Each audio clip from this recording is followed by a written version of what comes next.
Royal tiger drink presents যাহা বলিব সত্য বলিব, রিচার্জ ইয়োরসেলফ। ভুল শুদ্ধ মিলিয়েই মানুষ। আপনি যখন ভুল করেন আপনার বিবেক তখন ঘুমিয়ে থাকে। যদি কেউ না জানে তো বিবেক জানে আপনি কত বড় ভুল করেছেন। পরিবার, সমাজ, রাষ্ট্র আপনাকে শাস্তি না দিলেও বিবেক আপনাকে প্রতি মুহূর্তেই শাস্তি দিচ্ছে। তবে দাঁড়ান বিবেকের আদালতে, সত্য আপনার শক্তি হোক। নির্ভয়ে বলুন কি ভুল করেছেন আপনি, কেন করেছেন, কোন পাপের শাস্তি আপনার বিবেক আপনাকে দিচ্ছে। আপনার সত্য বলার সাহস হাজার হাজার ভুলের জন্ম থামিয়ে দেবে। সাহস আছে সত্য বলার? তবে আপনার জন্যেই যাহা বলিব সত্য বলিব।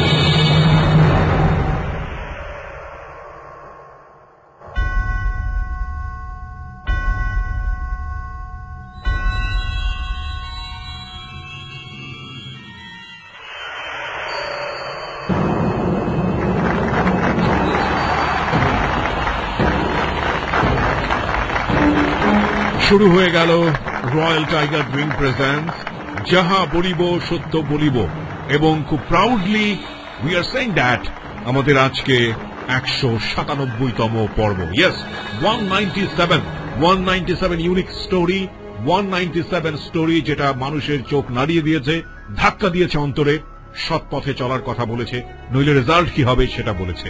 আজকে কনফেস করার জন্য কে আছেন তার সামনে আমরা মুখোমুখি হব, তাকে পরিচয় করিয়ে দেবে মঞ্জুর। তার আগে অনুষ্ঠানের শুরুতে আপনাদেরকে যে কথাটি বলতে চাই, 200তম পর্ব থেকে আপনাদের জন্য একটা গুড নিউজ। সেটা হলো প্রতি মাসের শেষ সপ্তাহে আমরা এখন থেকে প্রচারিত করব যাহা বলিব সত্য বলিব খুবই খুবই একটা এক্সক্লুসিভ এপিসোড, যেটার নাম হবে জেবিএসবি আনসেন্সর্ড, অর্থাৎ যাহা বলিব সত্য বলিব আনসেন্সর্ড। অপেক্ষায় থাকুন, বিস্তারিত সামনে আসছে। শুরুতেই চলুন দেখে নেই মঞ্জুর কাকে আমাদের সঙ্গে পরিচয় করিয়ে দিচ্ছে আজকে। রয়্যাল টাইগার ড্রিঙ্ক প্রেজেন্টস যাহা বলিব সত্য বলিব, recharge yourself.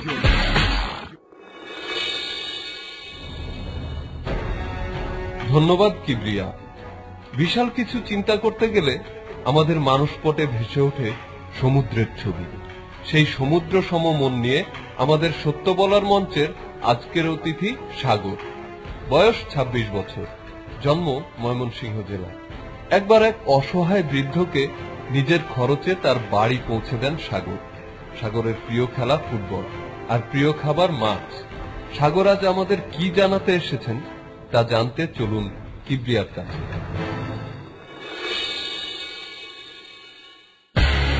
Royal tiger drink presents যাহা বলিব সত্য বলিব, রিচার্জ ইয়োরসেলফ।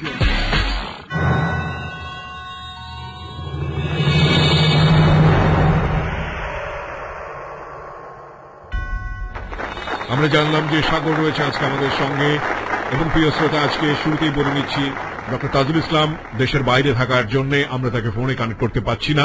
সে অর্থে ডক্টর তাজুল ইসলামকে আমরা আজকের পর্বেও মিস করব, কিন্তু আমাদের এখানে থাকছে স্টুডিও পোল যেখানে যোগ দিচ্ছেন 3 জন লিসনার।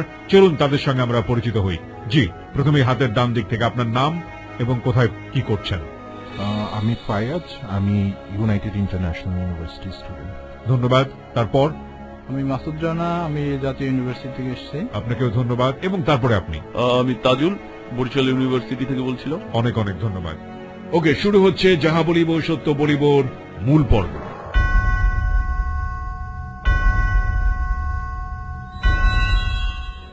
হ্যাঁ, আপনি শুরু করুন একেবারে ব্যাকগ্রাউন্ড থেকে, যেখান থেকে আপনার মনে আছে।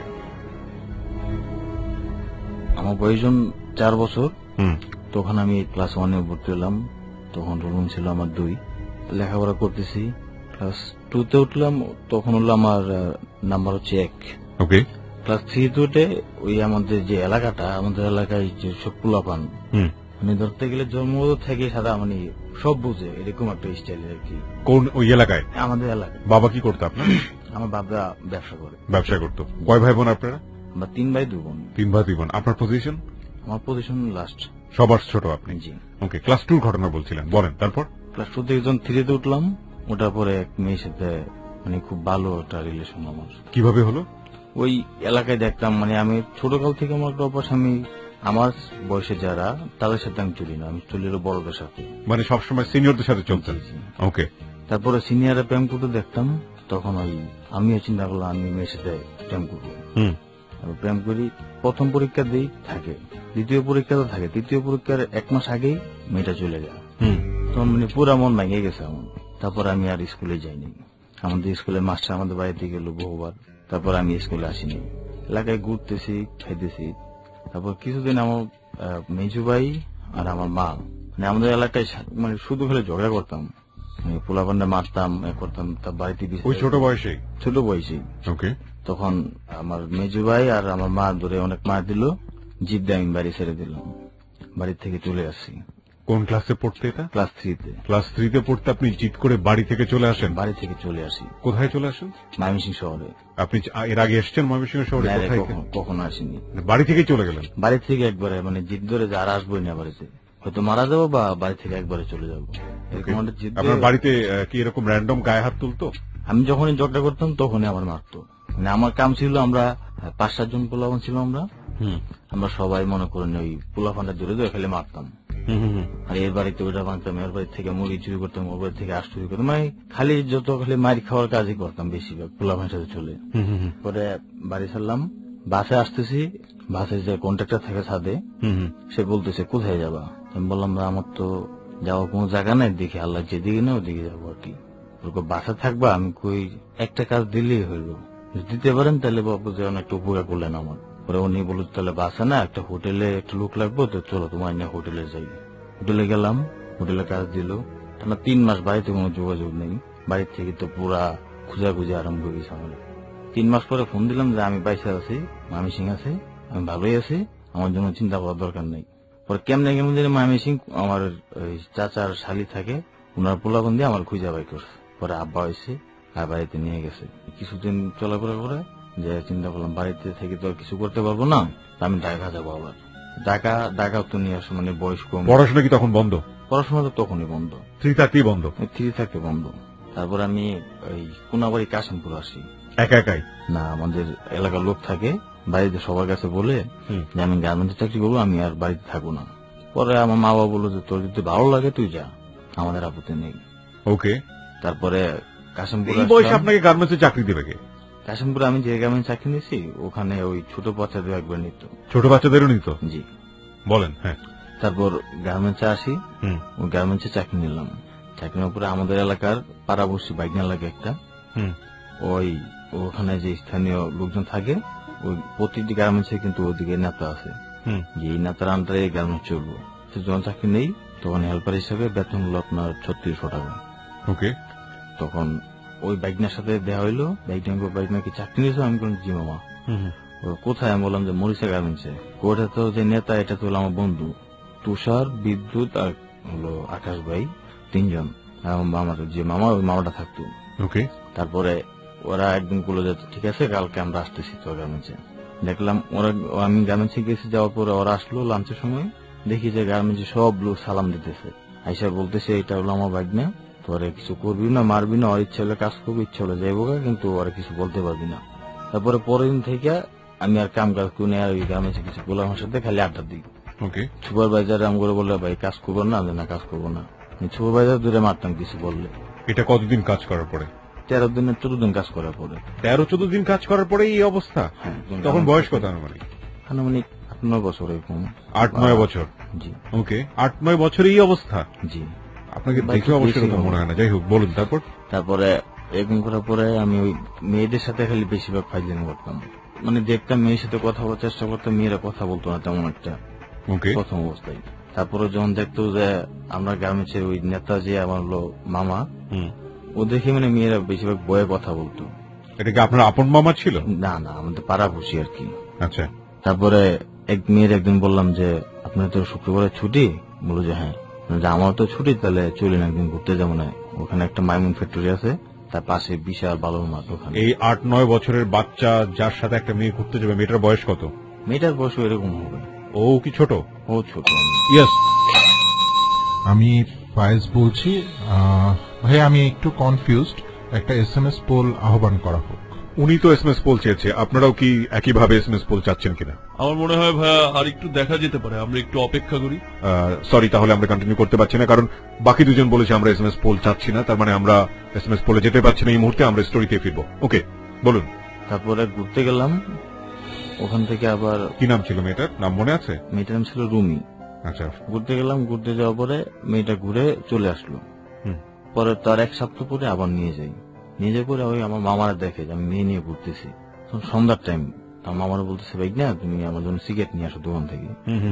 আমি সিগারেটের জন্য যাই, ওরা ওই মেয়েটাকে দর্শন করে ওই বালুর মাঠে নদী আছে, নদীর পারে আর কি। তারপর মেয়েটা অনেকদিন অসুস্থ থাকে, কিন্তু কারোর সাথে কিছু বলতে পারে নাই, কারণ বলবে যে বললে ওই এলাকা থাকতে হবে আর কি। এখন বলে নাই, পরের থেকে ওই মেয়ে আমার সাথে কথা বলে না।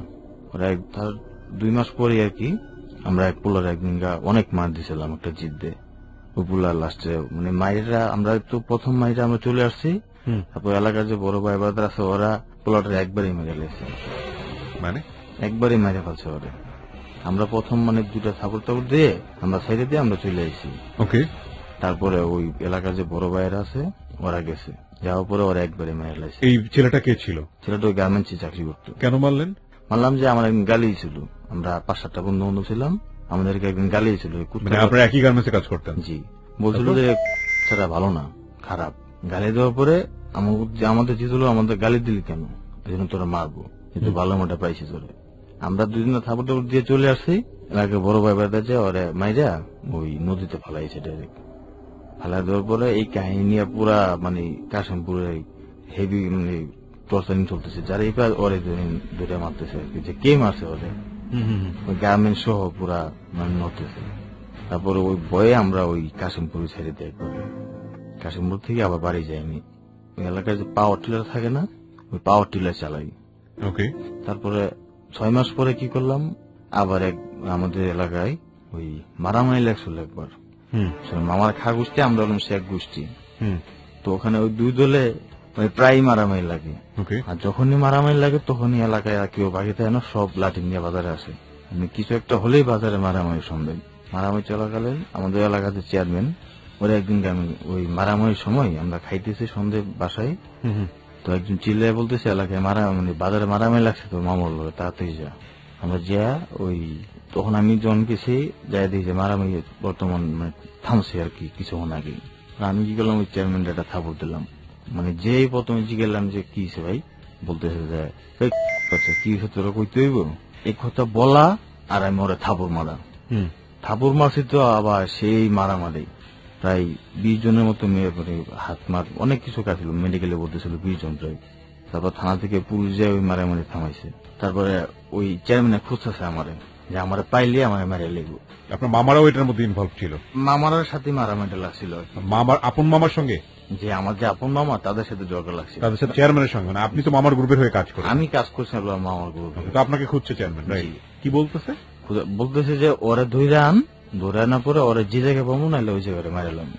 ওকে, অলরেডি ওই রাত্রের ভিতরে আমি একটা ওই গরুর যে গোয়াল থাকে না, গোয়াল করে সারা রাত বসেছিলাম আর কি।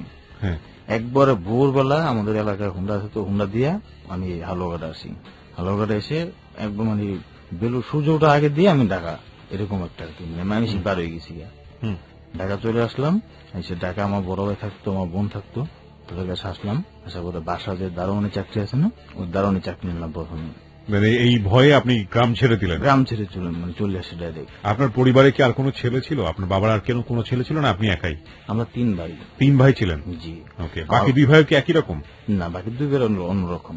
ওকে, ঠিক আছে, বলেন। তো দারোয়ানি চাকরি নিলেন? জি। কোথায় দারোয়ানি চাকরি নিলেন? উত্তরাতে। উত্তরাতে, ওকে। নেওয়ার পরে ওখানে মানে 2 মাস চাকরি করছি, করার পরে আবার আমার মানে মোটর গাড়ি ডিপার্টমেন্টে ছোট থেকে আমার ইচ্ছা যে আমি ড্রাইভার হবো বা গাড়ি চালাবো, এরকম একটা ইচ্ছা। যখন দারোয়ানি চাকরি করি তখন একটু মানে বাসে একটু ট্রায়াল দিতাম, দেখতাম যে কি অবস্থা। বাসের কন্ডাক্টর? জি। ওকে, সেটা এলাকায় থাকতাম, মাঝে মধ্যে করতাম। তারপরে আসার পরে ওই 2 মাস চাকরি করার পরে বললাম যে ম্যাডাম আমি চাকরি করবো না। বলেছি কেন? আমার সামনে বিল্ডিং, আমার ঠিক সামনে যে বিল্ডিংটা থাকে ওই বাড়িওয়ালা হলো সরকারি ইঞ্জিনিয়ার, তোমার নাম বলতেছি না। উনি আমার বললো যে তুমি আমার এখানে চাকরি করো, তুমি ম্যানেজার হিসেবে থাকবা, তুমি লোক রেখে নেবা, মাসে মাসে খেলে আমার ভাড়াটা আমার দিয়ে আসবা, তোমার আর কোনো কাজ নেই। চিন্তা করলাম ঠিক আছে, যেহেতু অফারটা ভালো পাইলাম ওখানে যাই। ওখানে যেয়ে আমাদের ওখানে যে ড্রাইভার থাকে তাদের সাথে আমি বসি, আড্ডা দিই। এক ড্রাইভারে অনেক ভালো জানতো আমারে, সে বললো যে তুমি ওখানে চাকরি নাও, তোমার আমি ড্রাইভিং শিখাই দিব। ওখানে চাকরি নেই, চাকরি নেওয়ার পরে ড্রাইভিং শিখি আমি। শিখার পরে ওখানে 4 তলার পিছন সাইডে একটা ভাড়াটিয়া ছিল, ওনাদের আর কি একটা গাড়ি ছিল, ওই গাড়িটাতে আমি চাকরি নেই। আমি ওই বাসায় যখন যাই, যাওয়ার সাথে সাথে আপনি 4টা ভাড়াটিয়া ওঠাই। 4টা হচ্ছে আপনার ওরা 2 নম্বরে কাজ করে। আপনি ওই বাসার কেয়ারটেকার ছিলেন? ওই বাসায় কেয়ারটেকার ছিলাম। প্রথমেই আপনি 2 নম্বরে শুরু করে দিলেন? প্রথমে ঢুকেই 4টা বাড়িতে উঠেছি, 4টা বাড়িতে 2 নম্বর। বাড়িওয়ালা কথা ছিল যে আমার বাড়ি করছি, আমার টাকা দরকার। ওকে, তো ভাড়াটিয়া ভালো হোক খারাপ হোক সেটা আমার দেখার বিষয় না। আপনি 2 নম্বর বুঝলেন কিভাবে? পরে ডাইরেক্টলি বলতো। কি বলতো? যে আমরা আমরা একটা বাসা দরকার, আমরা বাসা নিব, বাসা নেওয়ার পরে 2-3টা মেয়ে থাকবে, বাইরের থেকে হয়তো 4-5 জন লোকজন আসবে, এসে কিছুদিন থেকে আবার চলে যাবে। তো আপনি বুঝলেন বিষয়টা আসলে কি? বুঝলাম আর কি। ওকে, তখন বাসাটা কোথায় ছিল? উত্তরা 14 নম্বর সেক্টরে। ওকে, তো ওই বাড়ির পুরা কেয়ারটেকার ছিলেন আপনি? জি। তারপরে ওই বাড়িওয়ালা বললো যে পুলিশের ঝামেলা, নেতার ঝামেলা সেটা আমি দেখুন, তুই শুধু কয়তলা বাড়ি? বাড়িটা হলো 6 তলা। 6 তলা। পুরা বাড়িতেই একই অবস্থা নাকি শুধু একটা ফ্লোর? না, 4টা বাড়িটি ছিল। ওকে, মানে প্রথম উঠেছি একটা, ওকে, ওটার সাথে আমার কন্ট্রাক্ট হচ্ছে 5,000 টাকা, আমাকে এক্সট্রা দিবে। আপনাকে 5,000 টাকা প্রতি মাসে দিবে এক্সট্রা, আর ভাড়া 15,000 টাকা। ভাড়া 15,000 টাকা ওনাকে দিতে হবে? ওই বাড়িওয়ালাকে দিতে হবে, আর আমাকে 5,000 টাকা এক্সট্রা দিতে হবে। আর যদি মেয়ে যেসব মেয়ে ওখানে আর যাবে, আমার যদি ভালো লাগে তাহলে ওই মেয়েটাকে আমার সঙ্গে থাকতে দিবে, এরকম একটা কন্ট্রাক্ট। ওকে, তারপরে ড্রাইভিং চাকরি করতেছি এই তারপরে আবার 3টা ভাড়াটি উঠেছি সেম কন্ট্রাক্টই। ওখান থেকে আমার এমন একটা নেশা হইলো, প্রতিদিন 3-4 বার মেয়েদের কাছে যাই। ওখান থেকে 3-4 বার মেয়েদের কাছে যাই, মানে হচ্ছে আপনি এই অনৈতিক কাজগুলো করতেন? জি। কারণ আমার তো টাকা লাগতো না, আমার বাসায় বা আমি যখন যাব তখনই। আবার মেয়েদের সাথে সারা রাত থাকতাম ওখানে, ওটাই আমার জীবনে ফার্স্ট মেয়েদের সাথে যাওয়া, ওই বিল্ডিং থেকে আর কি। তারপরে 3 মাস পরে ওখানে একটা গন্ডগোল লাগে, পাশে বিল্ডিং ছিল এলাকার মহিলা মেম্বার নাকি, ওই ভাইয়া একদিন দেখে ধরে আর কি, তারপরে বিশাল একটা গ্যাঞ্জাম হয়। ওখান থেকে আমি চাকরি ছেড়ে চলে যাই, তারপরে বাইরে অন্য চাকরি করি আর কি, ড্রাইভিং চাকরি অন্য জায়গায় করি। আচ্ছা, তারপর ওখানে চাকরি ছেড়ে দেওয়ার পর চলে যাওয়ার পরে আমার যে আর কি ড্রাইভিং নিয়ে আসছে মূলত, জি, আমার যে উস্তাদ তারপরে বরিশালে। ওকে, আর আমার যে যেভাবে কি করতে হবে, কোন জায়গায় কি করতে হবে বা কোন জায়গায় সবকিছু যে শিখাইছে। তারপর হচ্ছে জামালপুর অনেক সিনিয়র ড্রাইভার বা উত্তরাতে অনেকেই চিনে, আর মোটামুটি ড্রাইভিং সমিতির সভাপতি হলো হয়। ওকে, তো ওর সাথে ওর বাসায় যাইতাম আইতাম। তো ওর বউয়ের যে বড় বোন, জ্যাঠাস বলা হয় আর কি, জ্যাঠাসের মেয়ে আমার খেলে দেখে বলে যে আপনি তো অনেক সুন্দর, আপনি কি হন আমার খালো? কিছু হয় না, আমি ছোট ভাইয়ের মতো আর কি। তো বলতেছে ঠিক আছে ভালো, আপনার নাম্বারটা দিবেন একটু। ওকে, যে নাম্বার দিয়ে কি করবো, বোঝো না দরকার আছে আমার। নাম্বার দিলাম, দেওয়ার পরে প্রথম দিন ফোন দিয়ে বলতেছে আমি অমুক। ওকে, হ্যাঁ ঠিক আছে, তো কি বলে আপনি কোথায়? বললাম যে আমি তো একটা চাকরির জন্য যাচ্ছি, 5 নম্বরে আছি। তো বলে যে আপনার সাথে কিছু কথা ছিল। ঠিক আছে, আমি ওখান থেকে আইসে ফোন দিচ্ছি। ওকে, 5 নম্বরে চাকরি নিয়ে ওখানকার যে নাম করা লোক হাবিব হাসান, ওনার বোন জামায় চাকরি নিলাম। নেওয়ার পরে চাকরি হওয়ার পরে ওর ফোন দিলাম যে চাকরি তো হয়েছে, কিন্তু আপনি কি বলবেন? আপনি কই? আমি বললাম যে আমি তো আছি 5 নম্বরে, আপনি এয়ারপোর্টে রানওয়ে আসেন, ওখানে আমি দেখা করবো আপনার সাথে। ওকে, তারপরে এয়ারপোর্টে রানওয়ে যাই, যাওয়ার পরে বলতেছে আমি আপনাকে ভালোবাসি। কি এটা? আমি যে লোকটা আমার নিয়ে আসছে ড্রাইভিং লাইনে, ওনার যেটা সে মেয়ে আর কি। ওকে, আমরা এত ফাস্ট যাচ্ছি যে আসলে আমাদের বিলিভ করা করেন। ইয়েস, আমার মনে হয় এবার 3 জন মিলে আপনারা কিছু বলতে চান। ভাইয়া, এবার আমরা 3 জনই একটা SMS পোল চাই। যেহেতু আমাদের লিসনার পোল থেকে এক ধরনের আর্গুমেন্ট এসছে যে না, বিষয়টা আসলে এখন আমাদের শ্রোতাদের উপরে ছেড়ে দেওয়া উচিত, ও যেভাবে আসলে যেটা বলছে সেটা কতটুকু বিশ্বাসযোগ্য বা সেটা কতটুকু শ্রুতিযোগ্য, সেটাকে আসলে সামনের দিকে কন্টিনিউ করা উচিত কিনা সেটা আমাদের অডিয়েন্সের উপরে আমরা ছেড়ে দেব। অডিয়েন্স পোলে আমরা যাব, আমরা লিসনার পোলের অনুমতি ক্রমে অডিয়েন্স পোলে যাচ্ছি। অডিয়েন্স বেসিক্যালি যারা আমাদের রেডিও শুনছেন তাদেরকে আমরা এই মুহূর্তে অডিয়েন্স পোলের আওতাভুক্ত করছি, আর লিসনার হিসেবে আমরা 3 জনকে এখানে পেয়েছি যারা হচ্ছে অ্যাক্টিভলি আমাদের অনুষ্ঠানে এই মুহূর্তে পার্টিসিপেট করছে। তো তারা মনে করছে একটা অডিয়েন্স পোলের সুযোগ দেওয়া উচিত, আসলে গল্পটা আমরা কন্টিনিউ করবো কিনা। যারা মনে করেন যে আজকের এই স্টোরিও যেটা বলছে সেটা বিশ্বাসযোগ্য এবং ওকে সুযোগ দেওয়া উচিত, তারা লিখবেন ইয়েস। যারা এটা মনে করছেন না তারা নো। আমাদেরকে পাঠানোর নিয়ম হচ্ছে প্রথমে লিখতে হবে ABC স্পেস ইয়েস অথবা নো, এরপর পাঠিয়ে দিতে হবে ঝটপট 2221 অর্থাৎ 2221 নম্বরে। আমরা রেজাল্ট আসা পর্যন্ত কিছুক্ষণ অপেক্ষা করব, ততক্ষণ পর্যন্ত আমরা ওকে কন্টিনিউ করার জন্য বলবো। হ্যাঁ সাগর বলুন, তারপর কি হলো? অফার করলো আপনাকে? যে আমাকে অফার করলো যে আমি আপনাকে ভালোবাসি। বললাম যে দেখেন আপনি আমাকে ভালোবাসেন, কিন্তু ঠিক আছে আমাকে আপনার ভালো লাগছে বা আপনাকে আমার ভালো লাগছে, কিন্তু সেটা সম্পর্ক কিন্তু হবে না। আপনার খালুকে আমি বাই ডাকি এবং কি আমার বড় ভাইয়ের মতো শ্রদ্ধা করি, তো ওখান থেকে যে আপনি বলতেছেন যে ভালোবাসে, সেটা আসলে কখনো সম্ভব না। তাও সেই গুলো জিদ ধরলো, আচ্ছা ঠিক আছে সেটা আমিও দেখবো আপনি কোন মেয়ের সাথে রিলেশন করেন। আচ্ছা ঠিক আছে দেখেন। আমি ওখানে 5 নম্বরে চাকরি নেই, নেওয়ার পরে ওনার বোনের বিয়ে ছিল আর কি, বিয়ে ছিল। বিয়ে থাকার পর বিয়েতে অনুষ্ঠানে গেলাম। অনুষ্ঠানে যাওয়ার পর ওই এলাকার একটা নিয়ে ওদের বিয়ের অনুষ্ঠানে গেছে। তো গাড়ি নিয়েছিল 4টা, এর মধ্যে 2টা গাড়ি মানে চলে যায় রাগ করে, যে আমরা ডিউটি করবো না, আমরা চলে যাব। তো আমার গাড়ি দিয়ে সবাইকে মানে দিয়ে যেতে হবে এই বাসায় আর কি, বিয়ে বাড়ি থেকে তাদের বাসায় দিয়ে যেতে হবে। ওকে। আমার গাড়িতে 11 জন মেয়ে উঠলো, 3টা মেয়ে সামনে বসলো। আমার পাশে যে মেয়েটা বসছিল একটু আসলে মানে এত বড় লোক না, তারপরে আর কি ওখান থেকে 2 স্থানীয় জায়গা আছে। ওকে। ওই মেয়েটা খালি আমার দিকে তাকায় থাকে, তো আমার চেহারা ছিল না ভালো। জি। সে শুধু আমার দিকে মানে চেহারা থাকে, বলছে গান ছাড়ো। গান ছাড়তে ছাড়তে একসময় এমন হলো সে মানে আমার দিকে হেলে ডাইরেক্ট কিস করলো আমাকে। এই মেয়েটার সঙ্গে আপনার পরিচয় কোথায়? ওই প্রথমেই যে তাদেরকে শুধু বাসায় নামায় দিয়ে যাবো। এই মেয়েরা কারা ছিল? ওখানকার স্থানীয় একটা মেয়ে। স্থানীয় একটা মেয়ে? জি। ওকে। তারপরে আমি বললাম যে এটা কি, এগুলি কি করছেন আপনি?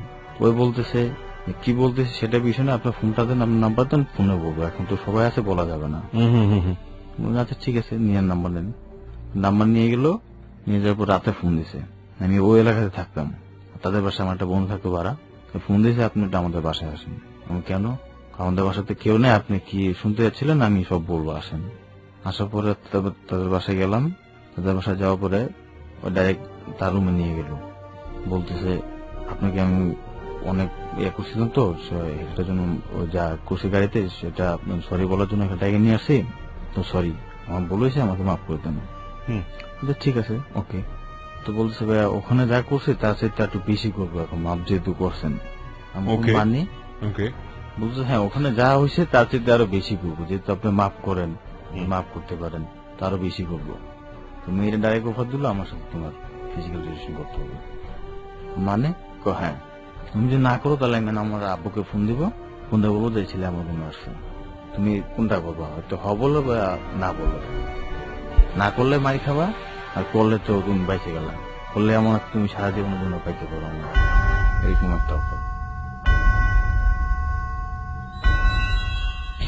ফাইন, আমরা SMS পোলের রেজাল্ট দেখবো, তার আগে একটা বিরতি নেব। প্রিয় শ্রোতা, আপনারা শুনছেন রয়্যাল টাইগার ড্রিঙ্ক প্রেজেন্স যাহা বলিব সত্য বলিব ABC রেডিও FM 89.2 তে।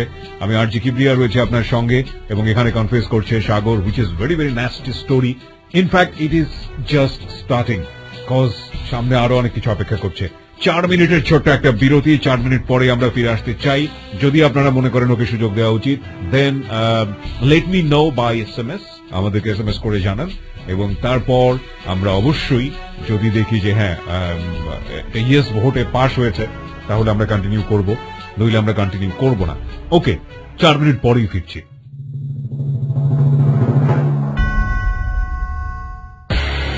রয়্যাল টাইগার ড্রিঙ্ক প্রেজেন্স যাহা বলিব সত্য বলিব, recharge yourself. Royal tiger drink presence যাহা বলিব সত্য বলিব, recharge yourself.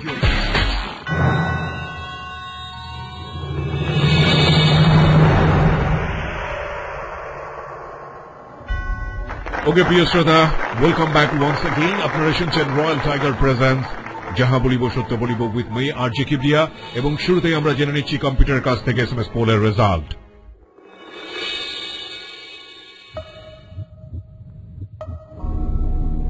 Yes, 64%. No, 23%. No comments, 13%.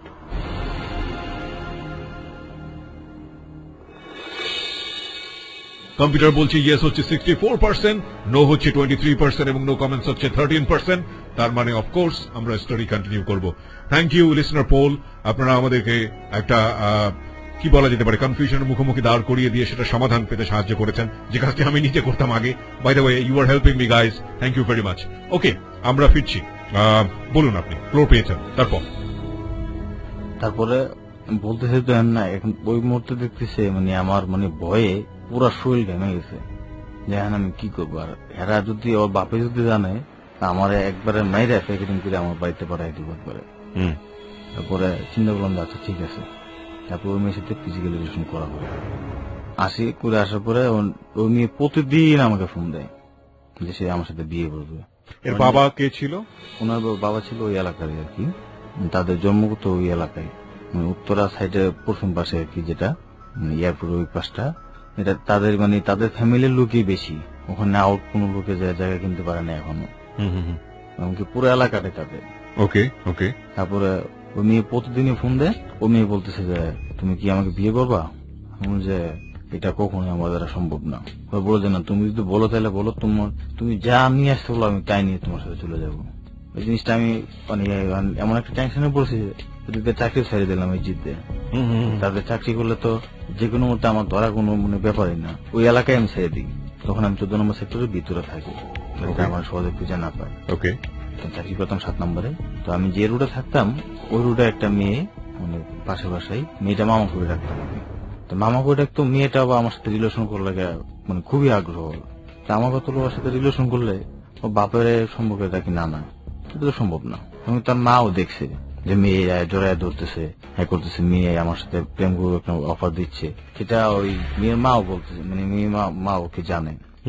মেয়ের মা যাই না আমার কিছু বলতেছে না, মেয়েরে কিন্তু ঠিকই শাসন করতেছে। কিন্তু মেয়ের কথা হলো না, আমি ওর সাথে প্রেম করবো। তারপরে আমি কিন্তু রাজি না। তারপরে ওই মেয়েটা বলছে ঠিক আছে মামা, তুমি আমার একটা বান্ধবী আছে, ওই থাকে হলো মানে মেয়েটা থাকে 13 নম্বর সেক্টরে, বাড়ি বরিশালে, উত্তর হাই স্কুলে পড়ে। তুমি যদি ওর সাথে রিলেশন করতে পারো, তুমি আমার কাছে যা চাইবে আমি তাই তোমার দিন। কে বলেছে এটা? ওই যে মানে ভাগ্নে আর কি, যে মেয়েটা মামা করে রাখতো আমাকে, ওই মেয়েটা এটা বলেছে। হ্যাঁ, ওই মেয়েটি আপনার সঙ্গে সম্পর্ক করতে চায়? আবার এই মেয়ে আরেক মেয়ের জন্য অফার দিয়েছে? এই মেয়ে আরেক মেয়ের জন্য, যেটা দেখতেছে না আমার সাথে রিলেশন করতে পারবে না সে, তখন ওই মেয়েটার অফার দিল। অফার দেওয়ার পরে আমি ওই মেয়ের সাথে মানে নাম্বার দিছে, আমি সময় দিলাম যে আমাকে 1 সপ্তাহ সময় দাও, 1 সপ্তাহের ভিতরে যদি না পারি তাহলে তুমি আমার কাছে যা চাইবে আমি তাই দিন, যাও। এরকম একটা বাজি ধরলাম। দিস কাইন্ড অফ কালচার, মানে এগুলোর মধ্যে কিন্তু সামহাও আমাদের ছেলেমেয়েরা বড় হয় এই ধরনের কালচারের মধ্যে, যে একটা সময় পর্যন্ত ওদের মাথায় শুধু মেয়ে বা মেয়েদের মাথায় শুধুমাত্র ছেলে, প্রেম, এটা করো ওটা করো, এই ধরনের সম্পর্ক, এটা করা যাবে না, ধরনের ডাইভার্জেন্ট মানে সম্পর্ক। এবং এইটা মানে কতটা বিপদগামী লেখাপড়া থেকে শুরু করে। একটা হচ্ছে ওর ক্লাস 3 পড়া লেখাপড়াই হয়নি, কিন্তু যাদের লেখাপড়ার মধ্যে আছে তাদের জীবনটাকে অনেক সময় স্পয়েল করে দিতে পারে। আমরা সেটা কিন্তু আমাদের জেবিসবিতে অনেকবার আপনাদেরকে প্রুফ দেখিয়েছি। বলুন তারপর কি হলো? তারপর 1 সপ্তাহ সময় নিয়ে মেয়ের নাম্বারটা দেয় আমাকে। তখন আমি ওই মেয়েকে একটা ফোন দিই। ফোন দেওয়ার পরে ওই মেয়েটা সন্ধ্যাবেলা আমাকে ফোন দেয়, ভাই আপনি কে? বললাম যে আমার নাম সাগর, আমি উত্তরে থাকি, আমি একটা ব্যাংকে চাকরি করি। তো বলতেছে তো আমার নাম্বার ফোন দিয়েছিলাম? হ্যাঁ ফোন দিয়েছিলাম। কেন? না এমনি আপনাকে ভালো লাগছিল তো আপনার নাম্বারটা কালেক্ট করে আমি আপনার ফোন দিলাম আর কি। তো ওই দিন গাড়িতে ঢুকি। দ্বিতীয় দিন আমি আবার ফোন দিয়েছি যে কি করেন, বলেছি স্কুলে যাব। পরে ওই কথা বলে আমি ঠিক আছে স্কুলে জানি, আমি ফোন রেখে দিলাম। সন্ধ্যাবেলা মেয়েটা ফোন দিল যে আচ্ছা আপনাকে দেখার খুব ইচ্ছা। আমি বললাম যে দেখার খুব ইচ্ছা হলে তাহলে কাউকে দেখেন আপনি, আমার সময় নেই। পরের দিন বিকাল দিতে গেলাম দেখা করতে যাওয়ার সময় তখন আমার সাথে গাড়ি। যে মেয়েটা আপনাকে এই প্রস্তাবটা দিল সে মেয়েটা কি বলেছিল যে মেয়েটাকে কি করে, কোথায় থাকে? সব বলেছিল। মানে কি বলেছিল আপনাকে? তথ্য কি দিয়েছিল? তথ্য দিয়েছিল যে উত্তর হাই স্কুলে লেখাপড়া করে, ক্লাস 6 পড়ে। আর মেয়েটা ওনাকে চিনল কিভাবে? কেন আপনাকে এই চ্যালেঞ্জটা দিল? মানে ওই যে মেয়েটা আমাকে মামা ডাকতো, একটা পুলিশ সাথে রিলেশন করতো। ওকে। ওই কি করলো, মেয়েটার নামে মানে ওর যে বান্ধবী, ওই আমার যে মামা ডাকতো, ওই মেয়ের নামে মানে বাজে কথা বলে ওরা মানে একবারে ওর জীবন থেকে সরাইছে। ওই মেয়ের সঙ্গে একটা শত্রুতা ছিল? হ্যাঁ, শত্রুতা ছিল, যে কারণে আলটিমেটলি আপনাকে লাগিয়ে দিয়েছে? আমাকে লাগিয়ে দিয়েছে অফিসে। ওকে, তারপরে ওই দেখা করলো, পরের দিন দেখা করতে গেলাম আমি ওর সাথে, গাড়ি নিয়ে গেলাম, আর আমার একটা ভাই ছিল, তো ওই বাইরে নিয়ে গেলাম। আমরা গাড়ি নিয়ে এরকম একটা স্টাইলে গেছি যে এটা আমাদের এই গাড়ি। যাওয়ার পরে মেয়েটা দেখে, মেয়েটার নাম ছিল তানজিলা। তানজিলা বলতেছে, ও আপনি? হ্যাঁ। আমার কি ব্যাপার, এতক্ষণ তুমি এখন হঠাৎ আপনি? না, আপনাকে কথা শুনতে এরকম মনে হয় নাই তো, এখন তো দেখে অন্যরকম মনে হইতেছে। পরে বললাম যে চলো কিছু খাই। বললো না, আমি আর কোচিং আছে, আমি কোচিং এ যাবো। তারপর দেখি, মেয়েটার নাম কি ছিল? তানজিলা। ওকে। তারপর মেয়ের বললাম গাড়িতে ওঠো, আমি কোচিং নামাই দিয়ে আসি। বললাম আমি রিক্সায় যাবো। ঠিক আছে চলো, আমি রিক্সায় যাবো। গাড়ি বাইরে নিয়ে আসবো। বাইরে বললাম, ভাই আপনার গাড়ি নিয়ে আমার রিক্সা পিছিয়ে পিছিয়ে আসেন, আমি যাচ্ছি। ওর নিয়ে যাওয়ার সময় রিক্সায় উঠলাম, দুজন একসাথে 7 নম্বর কোচিং নামাই দিয়ে আসলাম। ওই দিন থেকে ওই এত পাগল, 24 ঘন্টায় আমার সাথে ফোনে কথা বলে। ওকে। পরের দিন ওর বাসায় ডাকলো আমাদের বাসায় আসো, বাসায় কেউ নাই। বাসায় গেলাম, তারপর তার বিছানায় শুয়ে শুয়ে দুজন গল্প করতেছি। ওর মা এসে দেখে ওর মারে বলতেছে, আম্মু ওর নাম হলো সাগর। ওকে, একজন বোধহয় কিছু বলতে চান আমাদের লিসনার পোল থেকে, যে কোনো একজন। ভাইয়া আমি ফায়েজ, আপনাদের গল্পটা শুনছিলাম এবং আমার গল্পটা শুনে অনেকটাই রূপকথার মতো মনে হচ্ছে। আসলে সবকিছু এত ইজি কিভাবে হয়? হ্যাঁ, কি বলবেন আপনি? এটা তো আমার কাছেও একই রকম মনে হচ্ছে যে আসলে একটা মেয়ের সাথে আপনার একদিন কথা, 2 দিনের দিন আপনাকে বেড়ে নিয়ে যাবে, 3 দিন 2-3 দিন একই তো বিষয়, এত দ্রুত কিভাবে সম্ভব? দ্রুত সম্ভব এটা, মেয়েটাও আমার যে মেয়েটা আমাকে মামা রাখতো, ওই মেয়েটার একই ইয়া ছিল, যে কোনো একটা পোলাফান দেখলেই এই পোলার সাথে যাইতে পারে।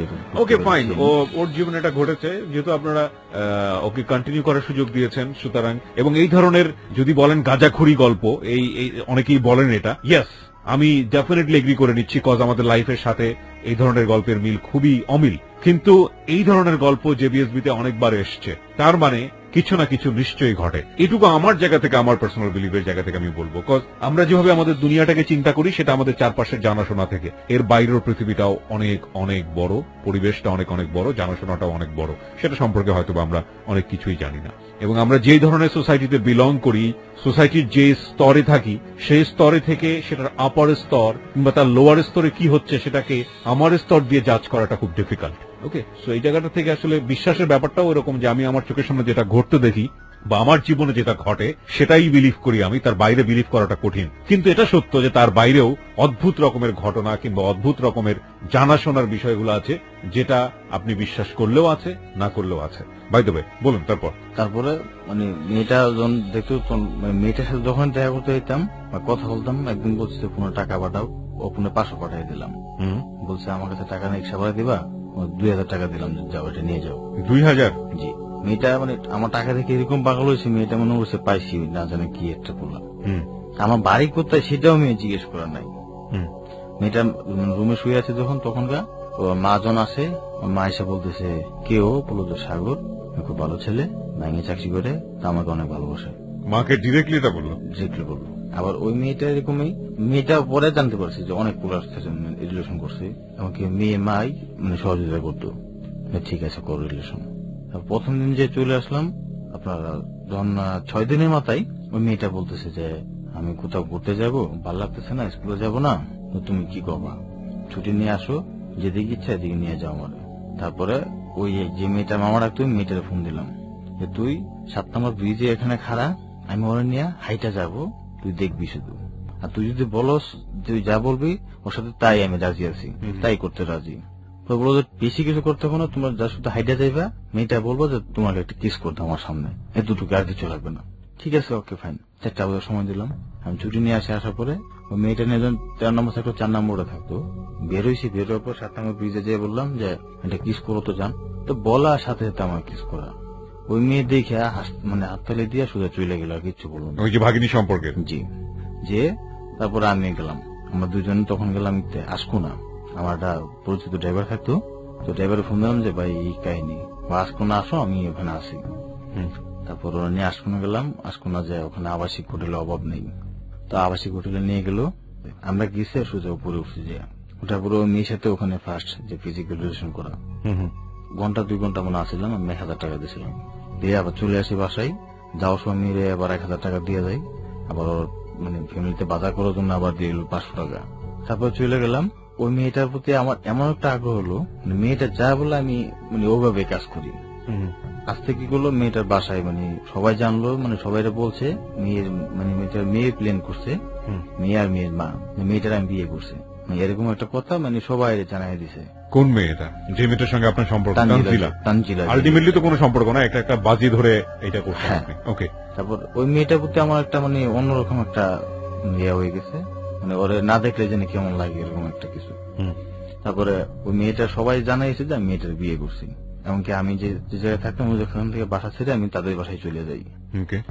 বলতেছে যে তুমি আমার বাসায় চলে আসো, সবাই জানে যে তুমি আমার বিয়ে করছো, কিন্তু আমরা তো জানি যে তুমি আমার বিয়ে করো নাই।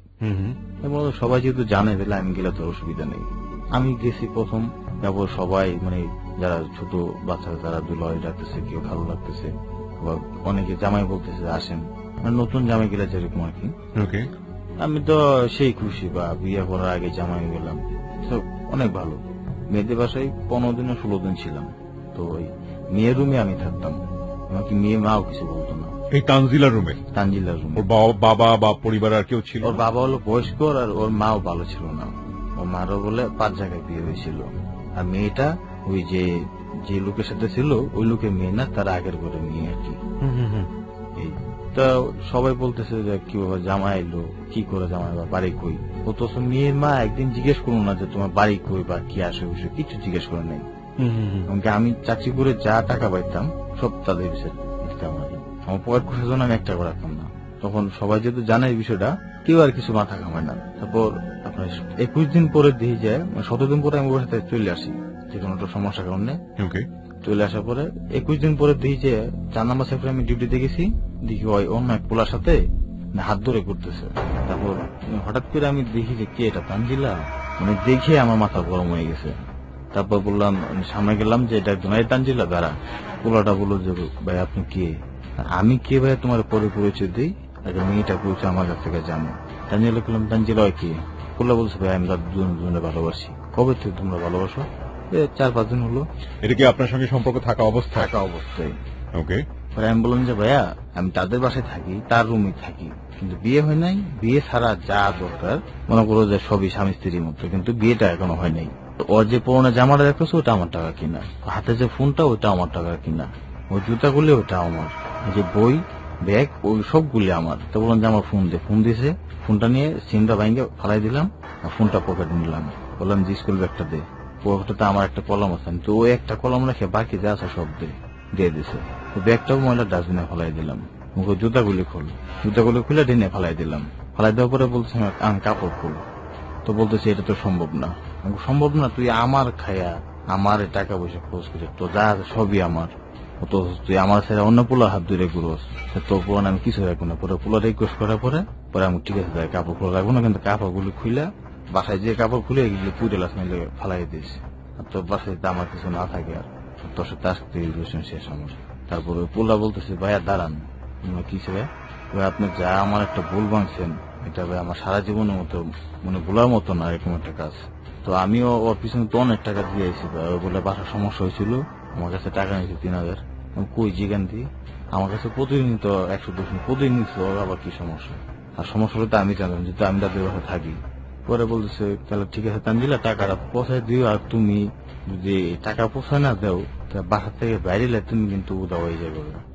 পোলাটা বলতেছে। বলার পরে আমরা দুজন চলে আসি, পোলাটা এসে চলে আসে, আমি ডিউটি করে তারপর তাদের বাসায় গেলাম রাত্রে।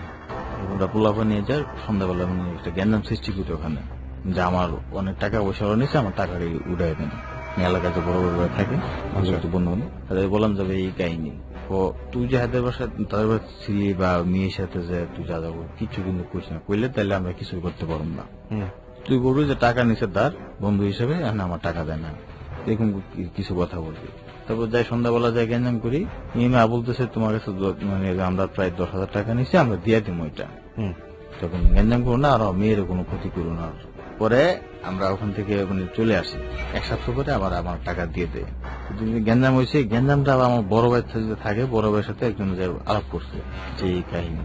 তখন ওই 2012 দিক এটা 12 সালে এখানে। পরে আমি আবার বাড়ি যাই না, 2009 সাল থেকে আমি বাড়ি যাই না। যে ঝগড়া করে আসছিলাম ওখান থেকে, ওই ঢাকা কাশিমপুর থেকে আবার উত্তরা বাড়িতে গেলেও 2-3 দিন বেশি থাকতাম না। ওকে। পরে আমাদের বাড়িতে যাওয়ার লাগে মা বাবা ফোন করে অনেক কান্নাকাটি করলো, সবাই গেছে বাড়িতে, আমি বাড়ি গেলাম। যাওয়ার পরে আমার বড় বোন জামাই বলতেছে যে চল আসে ঘুরে আসি কোন জায়গাতে। এটা ঈদের পরের দিন ঘুরতে গেলাম, একটা মেয়ে দেখাইলো আমারে, বললো যে একটা মেয়েটা কেমন, বললাম যে মেয়েটা তো ভালোই, আবার চলে আসি। পরের দিন বলতেছে চল আজকে আবার ঘুরতে যাবো। ঘুরতে যেতে আগের দিন যে বাড়িতে গেছিলাম পরের দিন একই বাড়িতে গেছি। যাওয়ার পরে যে আমাদের বাড়ির সবাই ওই জায়গায়, কি ব্যাপার সবাই এখানে? হ্যাঁ তোর আজকে বিয়ে। আমি আমার বিয়ে কোন মেয়ে? কালকে যে মেয়ে দেখেছে ওই মেয়েরা তো বিয়ে করতে হইব। বিয়ে করতে হইব মানে? হ্যাঁ বিয়ে করতে হইব। হ্যাঁ ওখান থেকে যে আমি ওইটা চললাম, ওরকম আমার কোন আর রাস্তা নাই আর, বা আগে থেকে ওরা শুনতেছিলাম যে আমার বিয়ে সাথে করাইব। ওকে। পরে ওখানে আমরা ওই বিয়ে করাই দিল। বিয়ে ঠিক করার পরে আমি বউ নিয়ে আসা 3 দিন বাড়িতে ছিলাম, 3 দিন পরে আবার ঢাকা চলে আসি। বিয়ে করছি কিন্তু বউ মানে মন থেকে যে একটা পছন্দ থাকে ওরকম না আর কি। সবাই বলছে হ্যাঁ ঠিক আছে ওকে, কিন্তু মন থেকে একটা লোকের যে মাইনে নেওয়া ওটা মানে বিয়ের দিন থেকেই বা বিয়ে কিছুদিন পরেও বলছে যে এই মেয়ে দিয়ে আমার জীবন যাইব না। তারপরে 3 দিন পরে ঢাকা। কত সালে বিয়ে করলেন আপনি? 2012 সালে বিয়ে করছি। মেয়েটাকে আপনি বলতেছিলেন যে মেয়েটাকে দিয়ে আপনার হবে না, কেন এই ধরনের কথা বলছেন? মানে বিয়ের দিন থেকে, মানে বিয়ের দিন প্রথম দিন থেকেই যে আমি যদি বলি ডানে ওই যাবো আমি, মানে মেয়েটারও বিয়েতে মত ছিল না, আমার ওরকম ইচ্ছা ছিল না আর কি। তারপর ফ্যামিলিগত থেকে মানে রাজি হইল, বিয়ে করতে বাধ্য আর কি। বিয়ে করলাম। 3 দিন পরে যখন ঢাকা আসি, আসার পরে আবার আমি চাকরি নিই, ড্রাইভিং চাকরি নিয়ে নেওয়ার পরে তারপরে প্রথম দিনে আমি ইতে গেলাম, কিছুটা ভুলে গেছে, মিস হয়ে গেছে, আবার বলেন, সমস্যা নেই। ওই তানজিলের সাথে রিলেশন করার পরে ওই মেয়ে আমি যে রুটে থাকতাম আর কি, ওই রুটেই মানে যখন রিলেশন করেছি জ্ঞান লাগছে, তখন আমার লাগে মেয়ে দেখতে শুনলাম, তখন আমি বন্ধু বলছি ঠিক আছে আমি বিয়ে করবো, আপনার মেয়ে দেখেন। তারপর ওই রুটের একটা মেয়ে থাকতো, ওই মেয়েটা দেখাইলো মেয়েটা কেমন দেখতো, আমার যে মেয়েটা তো ভালোই, তো বিয়ে করবো, আমি করুন বিয়ে। তখন বিয়ে করার আগের ঘটনা আপনার? হ্যাঁ। ওকে। তারপর যে আমাদের ছোট বোনের জামাই বলতেছে ঠিক আছে তাহলে আমি মেয়ে বাবা মার সাথে কথা বলবো আজকে।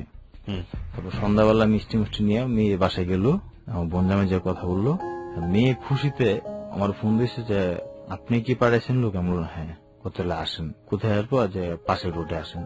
পাশের রোডে ঘুরতে যাই। মানে এই মেয়েটাকে তো আপনি বিয়ে করেননি? না, মানে বিয়ের পরে আপনি ফ্ল্যাশব্যাকে গিয়ে মানে পিছনে ফিরে গিয়ে ঘটনাটা বলছেন। হ্যাঁ। কেন বলছেন সেটা আমরা একটু পরে হয়তো বুঝবো। হ্যাঁ বলুন। তারপরে ওই মেয়েটা যখন যে পাশের রোডে আসেন, একটু কথা আছে আপনার সাথে। গেলাম, বলতেছে আমি তো আপনার অনেকদিন ধরে দেখতেছি, আপনার অনেক ভালো লাগে, কিন্তু আপনি তো দেখতেছেন কিন্তু কিছু বলেন না আমার সাথে, আজকে হঠাৎ করে লোক পাঠাইছেন আমার বিয়ে করবেন। হ্যাঁ ভালো লাগছে তাই বললাম। পরে ঘুরতে আবার আমাদের বন্ধু বান্ধব আছে যে, তোরা বলতেছে কি বিয়ে সাথে এগুলো করবো? আমি বললাম হ্যাঁ। কোন মেয়ের? এই মেয়ের? আমি বললাম হ্যাঁ। কই মেয়ে তো অনেক পোলার সাথে রিলেশন করে, এই মেয়ের বিয়ে করবা? আমি বললাম তাই? হ্যাঁ। আমি তো ঠিক আছে আমি দেখি আগে পরীক্ষা করে হলে। মেয়েরে মানে মেয়ে তো পুরা খুশি। তো মেয়েদের বাসায় সন্ধ্যাবেলা কেউ ছিল না, ফোন দিলাম তুমি কি বাসায়? বলো হ্যাঁ। বাসায় কেউ আছে না? ঠিক আছে আমি আসতেছি। বলো যে আসো। মেয়ের বাসায় গেলাম, যাওয়ার পরে ওই মেয়েরা ডাইরেক্টলি আমি খবর করি আমাদের তো বিয়ে হচ্ছে, তাহলে আমরা একটু করি। বলতেছে হ্যাঁ অসুবিধা কি, বিয়ে তো হবেই। মেয়ে রাজি হইল। তারপর দেখি যে না, বন্ধু বান্ধবের কথা আর মেয়ের ঠিক আছে। তা 2-3 দিন ওর সাথে রিলেশন ছিল, 2-3 দিনে ওর সাথে ফিজিক্যাল রিলেশন। তারপরে আমি হঠাৎ করে আমার বন্ধু বলে আমি ওই মেয়ের বিয়ে করবো না। বললো যে কেন? না ওই মেয়ে ভালো না, মেয়ের ফ্যামিলি তো ভালো না, আমি ওই বিয়ে করবো না। ওকে। তারপরে ওখানে বাদ হয়ে জায়গা। কিন্তু আপনি বিয়ে করার পরে এই মেয়ের ঘটনাটা কেন বলতেছেন? মেয়ে বলতেছে এটাই যেন আমি এই বিয়ের যে ব্যাপারটা আর কি, সেটা বলে আগেই বলতাম, তুমি তো একটু বলে গেছিলাম ওকে, যার কারণে এটা বলো। ওকে। তো আপনার বিয়ে করার পরে মনে হচ্ছে আমি পস্তালাম যে এই মেয়েটাকে করলে হয়তো বা ভালো হতো। হ্যাঁ। ওকে। তারপরে বললাম যে পরে চিন্তা ভাবনা করে ঢাকা আসার পরে চাকরি নিলাম। নেওয়ার পরে আপনার ওই আমরা 19 নম্বর রোডে থাকতাম একটা বাসায়, ওখানে মাজার আছে, মাজার করে। জি। বাসা থাকার পর আমরা এই প্রথম থেকে আপনার জন্য জীবনের গল্প আমরা শুনি। আপনি এবং আপনার বউ? না, আমরা 3টা বন্ধু। 3টা বন্ধু মিলে? আপনার বউ তখন বাড়িতে ময়মনসিংহে? ময়মনসিংহে। ওকে। আমি ওখানে থাকি, 3টা বন্ধু এক রুমে থাকি। তো আমরা রাত্রেবেলায় জীবনের গল্প শুনি। আর ওখানে 2টা মেয়ে থাকে, ওরা এমপ্লয়িতে চাকরি করে।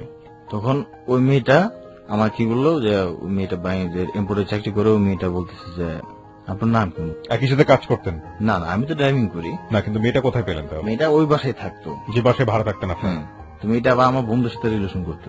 আচ্ছা, আমার বন্ধু ওই মেয়েটার বিয়ে করার জন্য ওর ফ্যামিলি মানে ওর বউ সারিয়েছে ডাইরেক্ট। ওকে। বাড়িতে যে ওর বউরা একবার ডিপোজিট দিয়ে ঢাকা আসছে ওই মেয়ের বিয়ে করবো। তো ওই মেয়ের ফ্যামিলি তো তেমন একটা ভালো না, মেয়েও তেমন সুবিধার না, যার কারণে আমি বন্ধুর মানে বউ যাতে না ছাড়ে, যার কারণে ওই মেয়েটার সাথে আমি রিলেশন করি। পরে হৃদয়ে ফোন দিলাম যে তুই কই, তুই তো বলতেছে আমি তো ইতে আছি ডিউটিতে। আমি ডিউটি শেষ করে আমার একটা ফোন দিস। ওই জানে না যে আমি মেয়ের সাথে রিলেশন করি, বা সে কখনো বলেও নাই। আমার যে আরেকটা বন্ধু ছিল ওর সাথে বলতো আর কি। পরে আইলো বলে যে কি ক, আমি বললাম যে আমি তো একটা মেয়ে রিলেশন করি, না আমার সাথে ঘুরতে যাবো, কোন দিকে যাবো ক। মেয়েটাকে আমি বললাম যে এই বাসায় থাকে, নাম কি? নামটা বলছি না। পরে বললো যে কি করছো? আমি বললো হ্যাঁ। ওইটা আমার সাথে বিয়ে হবো। আমি কি বল তোর কাছে বিয়ে হবো মানে ওই আমার সাথে এখন যে কইলে এখন যাবো গা। কোথায় ফোন দিয়ে দিই, ফোন দিয়েছি মেয়ের সাথে হাতে এসে পড়ছে। আইসা দেখে হৃদয় আমার সাথে খারাপ। হৃদয়ে কি করলো ডাইরেক্ট আমার বাসাইলি আমার এই কথা কয়ে হৃদয় চলে গেল। আমি বললাম যে ঠিক আছে তুমি পরে আসো, আমি দেখি হৃদয় কি লেগে গেছে না। পরে বাসায় যে আলাপ আমার সাথে বললো যে এই কাহিনী, আমি ওই মেয়ের বিয়ে করলে আমি বউ ছেড়ে দিছি। তার বউ ছেড়ে দিয়ে এই মেয়ের পেছনে ঘুরছে? হ্যাঁ। আবার আজকে দিই যে তোর সাথে রিলেশন, তুই ফোন দিলে আর আয় পড়লো, আমি ফোন দিই আমার ফোন ধরো না। আপনারা সবাই হিন্দি সিরিয়াল দেখেন, কিন্তু এই অনুষ্ঠান শোনার পরে শেষ হয়ে যাওয়ার পরে আমি যদি পাগল হয়ে যাই, এই দায়িত্ব কেউ থাকবে না। এরকম একটা বন শহীদই আমার মনে হচ্ছে আজকের এই অনুষ্ঠানটা বসা উচিত ছিল। Nothing to say, cause life is really more than drama. যদিও আমরা এই কথাটা হ্যালো 8920 তে বলে থাকি, but every life has its story.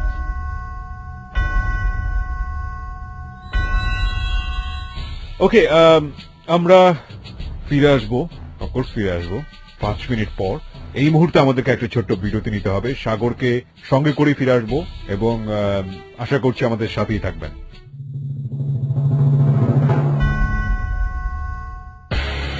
Royal tiger drink presents যাহা বলিব সত্য বলিব, রিচার্জ ইয়োরসেলফ।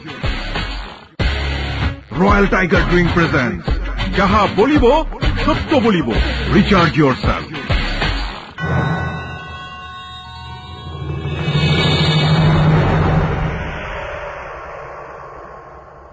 প্রিয় শ্রোতার, সময় হচ্ছে রাত 12টা। আপনারা শুনছেন রয়্যাল টাইগার ড্রিঙ্ক প্রেজেন্টস যাহা বলিব সত্য বলিব, এবিসি রেডিও FM 89.2 তে। আমাদের সঙ্গে রয়েছেন সাগর। কথা না বাড়িয়ে সাগরের কাছে আমি আবারও ফিরতে চাই। সাগর, আমরা যেখানটায় ছিলাম। তারপর এই কথা বললাম, বন্ধু চলে গেছে। মেয়েটা বললাম ঠিক আছে তুমি বাসায় যাও, পরে তোমার সাথে ফোনে কথা বলছি।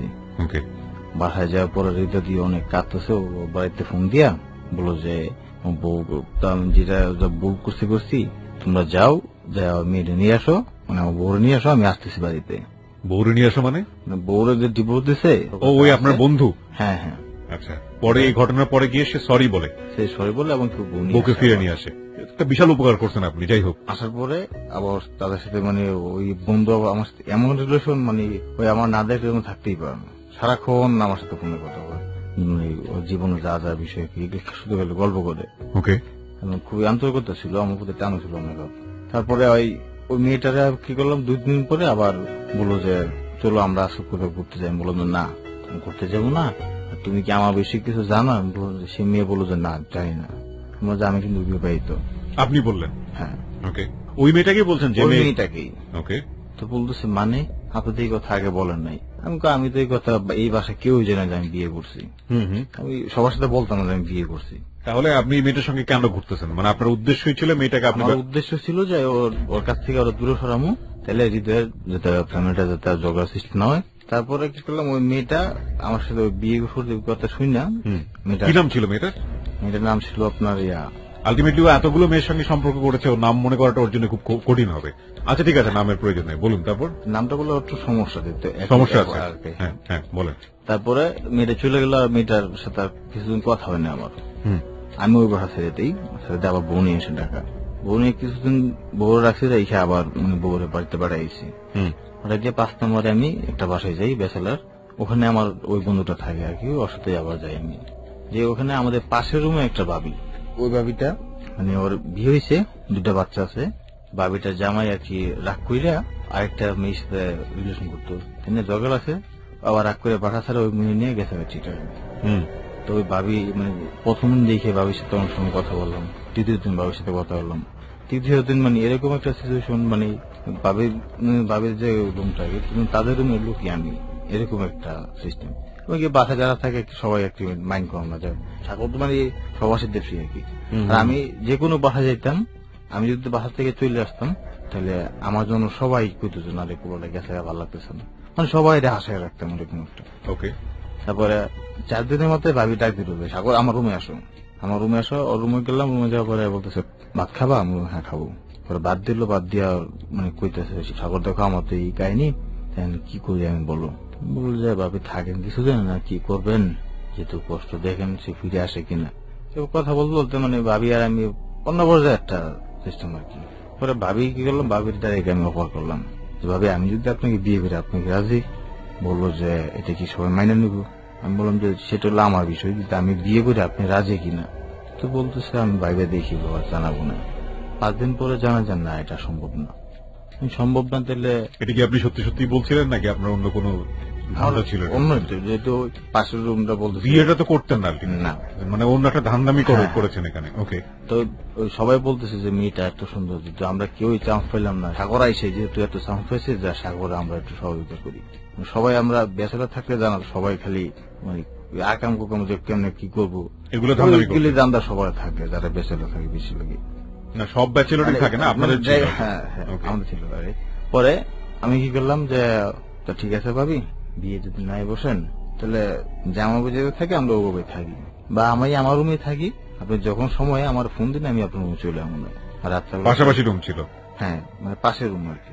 সবাই তো ঘুমাইতে 12টা করে, আপনার যখন ইচ্ছা ওই বাথরুমের যে পাশে যে রুমটা, ওই রুমটা খালি আছে, আপনি ওই রুমে যে আমার মিস দিন আমি চলে আসবো। কি করলো, ঠিক 1টা বাজে আমার মিস কল দিল। আমি ঠিক জায়গা ওই রুমে গেলাম, যাই দেখি যে ওই রুমে ওই বসা। আমি বললাম যে ভাবি আসছেন তাহলে? বললো হ্যাঁ। পরে ওই ভাবির সাথে ওখানে অনুভূতি কাজ করা হয় আর কি। তারপরে পরের দিন আমি কাউকে কিছু বলি না, কারণ ওখানে আমি যদি বলতাম তাহলে আমার মানে একটা বিপদ দিত, বা আমি বিয়ে করতে দিত। সবাই জিজ্ঞেস করে কদ্দুর, আমি বললাম না আমাদের কিছুই পারলাম না, কিছুই করতে পারলাম না, মুখ হয়ে যা খেলে ইয়ে করি। পরে 1 সপ্তাহ পরে আবার একদিন গেলাম, যাওয়ার পরে ওর মেয়েটা আবার মানে টের পেয়ে গেছে। কোন মেয়েটা? ভাবির যে মেয়ে। ভাবির মেয়ে? আচ্ছা, মানে মেয়েদের যে একটা হয় না, অসুখ হয় না, ওই অসুখটা হয়েছিল ওই টাইমে ও ভাবির সাথে এই কাজটা করা। তো মেয়েটা টের পেল কিভাবে? মেয়েটা টের পেলো, মেয়েটা গেছে বাথরুমে রাত্রবেলা, যেহেতু ওর মা উঠছে মেয়েটা উঠছে, আবার ভাবি আবার টের পায় না যে মেয়ে উঠছে। পরে ভাবি যখন রুমে ঢুকছে, মেয়েটা চিন্তা করতেছে যে মা রুমে ঢুকলো, মেয়েটা আবার বড়, মোটামুটি 7 বছর বয়স মেয়েটার। আর পরে মেয়েটা হলো আপনার 1.5 বছর বয়স। পরে বলতেছে যে আচ্ছা দেখি, মেয়েটা সোজা কোথাও না বলে বাথরুমে ঢুকলো, বাথরুমের পাশের রুমটা ছিল খালি। আমি গেলাম, যাওয়ার পরে দেখলো যে আমিও ঢুকলাম, মেয়েটা কিছু বলো না। পরের দিন মেয়েটা বলছে যে আমার ওই লোকের সাথে এই রুমে গেছিল কি লিগা। মানে পুরোটা যে এই জিনিসগুলো সে দেখেছে। দেখেন মানে কেন এই ধরনের উইয়ার্ড কোশ্চেন করে এই বিষয়গুলোকে উপস্থাপন করতে হয় এখানে। ওরা তো নোংরামো করছে সেটা তো ঠিক আছে, কিন্তু বাচ্চার বয়স কত? 7 বছর। এই 7 বছরের বাচ্চার জীবনে এরকম একটা ঘটনা ওর পুরো মানসিক জগৎটাকে শেষ করে দিতে পারে। সাগর, তারপরে পরের দিন জন্য মেয়েটা ওর মারে জিজ্ঞেস করে যে আম্মু তুমি ওই লোকটার সাথে ওই রুমে কি করলা? বললো যে না ওই লোকটা একটা বিপদে পড়ছে, তো কিছু কথা বলতে পারছিল না, যার কারণে আমার ওই রুমে ডাকি না কথা বললো। পরে ভাবি যেন আমার ফোন দিয়ে কথা কইলো, আমি ঠিক পরের দিনে ওই বাসা ছেড়ে চলে আই, ওই বাসায় থাকি না আমি আবার ওই আগের বাসায় চলে আসি। আমি খালি ঘুরতাম যে আমার বউ তো বাড়িতে নতুন বিয়ে করছে, কি করা খালি এরকম করতাম। আর ওই উত্তরা প্রায় বাসাই আমি ওই সময়টাতে উত্তরা মানে রাস্তার এই পাশে আর কি কোন সেক্টরে কতগুলি বিল্ডিং ছিল যেগুলিতে 2 নম্বরে কাজ চলতো, প্রত্যেক বিল্ডিং এ আমার মুখ হতো ছিল, এবং যারা করতো প্রায় 100 লোকেরও বেশি আমার পরিচিত। আর আমি ড্রাইভিং কাম করে যা পাইতাম আমি 1 টাকা বাড়িতে দিতাম না, শুধু মেয়েদের পিছনে আর বন্ধু বান্ধবের পিছনে খরচ করতাম। আর ওই তখন কি করলাম, এক বাসায় যাইতাম, যাওয়ার পরে মানে ওই ভাবি ছিল আর কি সর্দার নিয়ে আর কি। ওই ভাবি বলতেছে, বাবির সাথে রিলেশন করে বাবু সাগরটা আসো, এটা মেয়ে আছে নতুন। পরে প্রথম আমি গেলাম, কে বললো এটা? যে 2 নম্বরই কাজ যে করে বাবিটা, মানে যে আপনার সঙ্গে সব না, না, মেয়ে দেখলো? অন্য একটা বাবি। আচ্ছা, তো এই ঘটনাটা কি আপনার ঘটনা একটার পর একটা এত দ্রুত চলে আসতেছে, মানে আমি কনস্ট্যান্টলি মনোযোগ রাখতে পারছি না। আপনি আমাকে বলেন ওই মেয়েটা যে দেখে ফেললো তারপরে সম্পর্কটা কি হলো? পরে আমি ওই বাসা থেকে চলে আসি, চলে আসার পরে আমি ওই এলাকায় আর যাইনি, মানে খোঁজ খবরই আর রাখেন না। আর একটা নতুন ঘটনার মধ্যে চলে গেছেন। বলুন তারপরে নতুন মেয়ে এসছে আপনাকে ডেকেছে? হ্যাঁ ডেকেছে। ঢাকার পরে আমি গেলাম, মেয়েটা বাড়ি ছিল বউ ছিল একবারে শেষ প্রান্তে, ঠিক আছে। মেয়েটা ছিল খ্রিস্টান। তো গেলাম, যা মেয়েটার সাথে যখন কাজ করে বেরো চলে আসতো, মেয়েটা বলছে তোমার নাম্বারটা দেওয়া যাবে? আমি ঠিক আছে নাও। মেয়েটার নাম্বারটা দিল। নাম্বার দেওয়ার পরে ওই মেয়েটা কি করলো, মানে প্রতিদিন আমাকে ফোন দিত যে আসো, আমার কাছে তো টাকা নাই, তো টাকা লাগবে না, টাকা আমি দিব। মানে মেয়ের পরে লাস্ট মানে 3 দিন না 4 দিন পরে অফার করছে যে সে আমার সাথে বিয়ে করবে। আমি প্রথম চিন্তা করলাম ঠিক আছে, যে বিয়ে আমি করি বা অন্য কেউ করুক, বা আমি বিয়ে দিয়ে দেই, মেয়েটা ওখান থেকে বের করে নিয়ে আসি। নিয়ে এসে মেয়েটা ভালো একটা লাইনে আইনা তারপর মেয়েটা বিয়ে দিয়ে দেবো।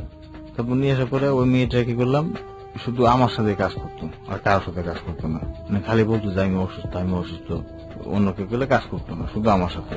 তারপরে গেলাম মেয়েটার সাথে, যখন প্রথম 4 দিনের মাথায় গেছি, সে বললো যে আমি তোমার বিয়ে করতেছি, তুমি কি রাজি? আর তুমি কি বিয়ে করছো? আমি বললাম আমি তো বিয়ে সাথে করি নাই। পরে বললো যে ও আচ্ছা ঠিক আছে, তুমি কি রাজি? আমি বললাম যে তুমি বললে রাজি, আমি আমার অসুবিধা নাই। যেহেতু সে প্রতিদিন আমার টাকা দিচ্ছে 1000, প্রতিদিনই আপনাকে টাকা দিচ্ছে? 1000, 2000। মানে মেয়েটা অবৈধ কাজ করতে এবং আপনাকে টাকাটা দিতে? হ্যাঁ, আমি মেয়েটাকে আপনি বিয়ে করতে চাইলেন? হ্যাঁ, মানে আমার কথা হলো যে তোর তো বিয়ে করুন না, বা আমি না করি অন্য কেউ তোর, মানে অন্য কার কাছে তোর বিয়ে দিয়ে দিব। পরে ওই মেয়েটা কি করলো, আমার অফার করার পরে আমি বললাম রাতে ঠিক আছে, আমি তোমার রাতে জানাই। তখন তো আপনি আপনার ওয়াইফের সঙ্গে আছেন? তারপর মেয়েটা কি করলাম, ওই বাসায় থাকতো। মেয়েটা বলতো যে আমি একটা রুমে ভাড়া দিব, কিন্তু এই রুমে শুধু সাগর ছাড়া আর অন্য কেউ আসতে পারবে না, আর আমি অন্য কারোর সাথে কাজও করবো না। এটা ওই সত্তানির সাথে কথা বলে সবাই রাজি হই। রাজি হওয়ার পরে আমি কি করলাম, মেয়ের সাথে প্রায় 1 মাস মতো থাকলাম। 1 মাস পরে মেয়েটা বলতেছে যে সাগর আমার তো এই পেটে বেরিয়ে আসতেছে। বললো যে কি বললো? বললো যে হ্যাঁ। বললাম যে আচ্ছা ঠিক আছে, আমি আসতেছি। রাত্রে গেছি। আবার ওই মেয়েটা ওই সদ্দানের যে একটা বোন ছিল জুমা, ওই জুমার সাথে আমি আগে ফোনে কথা বলতাম, মানে এটা প্রেমের মতো একটা সিস্টেম। পরে জানতে পারলাম যখন যে ওরা এই কাজ করে, মানে ওই জুমারের দিয়ে মূলত তাদের চিনা আর কি, এই সমস্ত লাইন চিনা আমার। পরে ওই মেয়েটা বলতেছে এই কাহিনী। আমি বললাম ঠিক আছে ডাক্তারের কাছে যাই। ডাক্তারের কাছে গেল, যাওয়ার পরে পরীক্ষা করলাম, দেখলাম যে না সত্যি বেবি বেটা। যেহেতু বাচ্চা বেটা তাহলে কি করবো, এখন তো এই মতো সম্ভব না, তাহলে এটা ফালাই দাও। পরে আবার ওই 12 নম্বর সেক্টর মেডিকেল আছে। যেহেতু মেয়েটা অন্যের সাথে এই ধরনের সম্পর্কে ছিল এবং প্রস্টিটিউশনে ছিল, তাহলে এটা আপনারই বেবি আপনি বুঝলেন কিভাবে? আমি যেগুলো বলি না যে সেটা আমার বেবি আর কি, মানে ও বলেছে? ও বলেছে। তা ও যদি বলছে, আর আমার চিন্তা হলো যে তুই প্রতিদিনই আমার টাকা দিস। আমি যখনই ফোন দিয়ে বলি যে আমি তো একটু দূরে আছি, যে আমার টাকা লাগবে 5000 পাঠাইতে পারবা, 10 মিনিটের ভিতরে আমার টাকা পাঠাইতে 5000। এভাবে করে প্রায় 15,000 টাকা দিয়েছে আমার পিছনে ওই মেয়েটা। পরে কি করলাম, ডাক্তারের দোকানে যা ডাক্তারের সাথে পরামর্শ নিয়ে ওই বড়ি দিল, বড়িটা খাওয়া পর ওষুধ খাওয়া পরে ওই বাচ্চাটা ফালাইলো, বাচ্চা নষ্ট হয়ে গেল। পরে ওই মেয়েটার সাথে মেয়েটা আবার জিদ দেয়, মানে আমি 3 দিন কথা বলছিলাম না যে কোনো একটা কারণে। 3 দিন আমার ফোনে পাইনি, জিদ দেয়, ওই উত্তরা সাইডে চলে গেছে ডাইরেক্ট। কই গেছে এখনো জানি না। তারপরে ওখান থেকে চলে আসি আমি। আসার পরে আমি আবার বউ নিয়ে আসি ঢাকা। বউ নিয়ে আসি, কিন্তু আমার যে মেয়েদের যে নেশা, এটা মানে আমার একটা নেশার মতো হয়ে গেছে, যেটা এটা আমার লাগবে, এটা করতে হবে। তারপর আমাদের এলাকাতে একটা মেয়ে, আমাদের পাশের গ্রামের, ওই মেয়েটা দুঃসম্পর্কে ভাগ্নি লাগতো আমার। দুঃসম্পর্কে ভাগ্নি? আমার মামাতো ভাই ওই মেয়েটার সাথে রিলেশন করতো আমার সামনে, আমি দেখতাম। ওই মামাতো ভাই বিয়ে করছে। তারপরে ওই মামাতো ভাই যেহেতু ওর সাথে রিলেশন করে, ওর সাথে অনেক কার্যকর যা আছে করছে, আমার সাথে গল্প করছে। আমার ইচ্ছা হলো যে তুমি করতে বসো তো আমিও করবো, আমিও কথা বলি ওর সাথে ফোনে, মানে অন্য ঠিকানা দিয়ে আমি কথা বলে মেয়েটা বলছে তাহলে আমাদের বাড়িতে আসো রাত্রে। আমি রাত্রে বাড়িতে যাই। যাওয়ার পরে ওই মেয়েদের বাড়ির পাশে আর কি ধানের জমিতে নিয়ে ওই মেয়ের সাথে ফিজিক্যাল রিলেশন প্রথম। তো হওয়ার পরে মেয়েটার সাথে প্রায় 15 দিনের মতো এরকম ওই মেয়েটার ভেতর রিলেশন নিয়ে 1 মাস পরে একদিন আমার সবাই বলতেছে যে আমার এই অবস্থা, আমার তো বাচ্চা পেটে মানে কি বলো তুমি? হ্যাঁ, পরে আস্তে আস্তে জানতে পারছে যে আমি কে বা কি, সবই জানতে পারছে। না আমার চিন্তা মানে এমন লাগতেছে যে এই বিষয়টা যদি এলাকার লোকজন জানে, আমার বাপের মান সম্মান যাইবে, আমারও যাইবো, আর এলাকাতে তো আরো বিভিন্ন কিছু হয়ে যাবো। মানে চিন্তায় লাস্টে তাড়াতাড়ি আমি ঢাকা ছিলাম, ঢাকা থেকে বাড়ি গেছি, রাত্রে যে টাকা দিয়ে এলাম, সকালবেলা ওই আইসা ডাক্তার দোকান থেকে ওষুধ নিয়ে ওই বাচ্চারা নষ্ট করা হয়। তারপরে আসে ঢাকা আসার পরে চিন্তা করলো না এগুলা ভালো লাগে না, জায়গাও থাকে না, তো কি করি, বউ বাড়ি পাঠাই দিব, তাহলে টাকা থাকবো। বউরা আবার বাড়িতে পাঠাই দিলাম, পাঠাইতে আবার বেসার পরে তখন ওই বন্ধু বান্ধবের সাথে ঘুরি করি। আমার বন্ধু বান্ধব মোটামুটি ভালো ইতে যারা চাকরি করে, কেউ ব্যাংকে আছে, কেউ প্লেয়ারে, কেউ টিভিতে চাকরি করে। যে প্লেয়ারের যে ড্রাইভার ওইটা আমার বন্ধু, বাংলাদেশ টিকিট ধরে, তো সে আমার বললো যে সাগরটা চাকরি আছে তুমি করবা, কিসে বললো টিভিতে, হ্যাঁ করবো। তখন টিভিতে আইসা আমি ইন্টারভিউ দিই, ইন্টারভিউতে আমার চাকরি হয় টিভিতে। জি, কিসের ড্রাইভার? উনি ছিল স্পন্সর, তো ওনার বাড়ি ছিল কাপাসিয়া। তো ওনার ডিউটি করি খেলা, আমার বেশি খেলা ডিউটি আমরা করার পরে ওনার বাড়িতে পাঠায় একদিন আমার কাপাসিয়া। তখন আমি বাড়িতে গেলাম, বাড়িতে মানে বাসে গেছি, বাসে আসি, আসার সময় তো বাসে রোজার সময় আমি প্রথম সিটে উঠছি, মানে বাসে উঠে 2টা সিট পরে আমি বসি, তো বাসটাতে আমি একা গান শুনতেছি। তো আমার পাশে একটা মেয়ে উঠছে, মানে আমার পরে দিয়ে একটা মেয়ে উঠছে বাসে, পুরা বাস খালি, মেয়েটা কোথাও বসে না, মেয়েটা আমার পাশে বসছে। বসার পরে কোন কথা নেই, চুপচাপ দুজনে গান শুনতেছি। গাজীপুর আসার আগে দিয়ে মানে আমাদের পাশে দিয়ে একটা বাস যায়, যাবো জ্বালানা খোলা, মানে ময়লা আসতেছে, আমি জ্বালানা টাইনে দিই, এই দেখি মেয়েটা আমার দিকে তাকায় রইল। পরে আমি বললাম আপনি কি ঘুমাবেন? বলছেন না। ঠিক আছে আমার ফোনটা দেখেন, আমি একটু ঘুমাই। মেয়েটার কাঁধে মাথা দিয়ে আমি ঘুমাচ্ছি, দিন না মেয়েটা কিছু বলতেছে না। বললাম যে এত ভদ্র, ঠিক আছে দেখে কি করা যায়। পরে আমি কি করলাম, মেয়েটার কাঁধে হাত দিয়ে আবার ঘুমালাম, না কিচ্ছু বলে না। পরে আমি না ঠিক আছে আর ঘুমাবো না, গাজীপুর পর্যন্ত আসতে আমি ঘুমাবো না। মেয়েটা নামার কথা গাজীপুরে টিকিটে কাটছে। পরে মেয়েটা বলছে না আমি গাজীপুর নামবো না, আমি একটু ঢাকা যাবো, আমার আপু থাকে তো আপুর বাসায় যাবো। ফোন দিয়ে বাসায় বলে এসেছি আমি তো আপুর বাসায় যাচ্ছি। মেয়েটা আমার কাঁধে মাথাটাই ঘুমাইলো, আমি আবার মেয়েটার কাঁধে হাত দিয়া মানে মাথায় চুলগুলি আর করতেছি, মেয়েটা আর কিছু বলে না। তবে আমরা উত্তরা নামার পরে মেয়েটা বলতেছে যে অনেক ভালো লাগছে, তো নাম্বারটা দাও। মেয়ে আমার নাম্বার না, আমি মেয়ের নাম্বার নেই। Yes, please continue. আমি মাসুদ জানা ভাইয়া, আমরা আরো একটা SMS পোল চাই, স্টুডিও একটু অন্যরকম মনে হচ্ছে। Fine, I don't have any problem for another SMS poll. প্রিয় শ্রোতা, ও এখন যে জায়গাটায় আছে সেটা থেকে সামনের দিকে আরো বেশি ন্যাস্টি স্টোরি, সো আপনারা যদি চান চাইলে এটাকে থামিয়ে দিতে পারেন। ইফ ইউ ওয়ান্না লিসেন ইট দেন আমাদেরকে SMS করে জানাতে হবে। ইনফ্যাক্ট আমরা সোশ্যাল অ্যাওয়ারনেস এর জায়গাটা থেকে আজকের এই স্টোরিটাকে উপস্থাপন করছি, কজ ওর লাইফে যেটা হয়েছে সেটা ওর লাইফটা কতটা শেষ করে দিয়েছে, সেটার যে রিগ্রেট পার্ট সেটা আসবে একটু পরেই। আপনারা যদি মনে করেন যে না ওকে কন্টিনিউ করতে দেওয়া উচিত তাহলে ইয়েস লিখবেন, যদি মনে করেন যে কন্টিনিউ করতে দিবেন না তাহলে লিখুন নো। আমাদের এখানে SMS করার নিয়ম হচ্ছে প্রথমে লিখতে হবে ABC স্পেস ইয়েস অথবা নো, এরপর ঝটপট পাঠিয়ে দিতে হবে 2221 এই নম্বরে।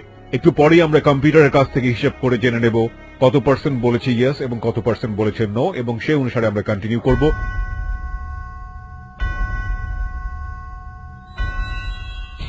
এই মুহূর্তে আমাদের ছোট্ট একটা বিরতি নিতে হচ্ছে, মাত্র 4 মিনিটের বিরতি। 4 মিনিট পরে আমি আবারও ফিরে আসবো রয়্যাল টাইগার ড্রিঙ্ক প্রেজেন্টস যাহা বলিব সত্য বলিবতে।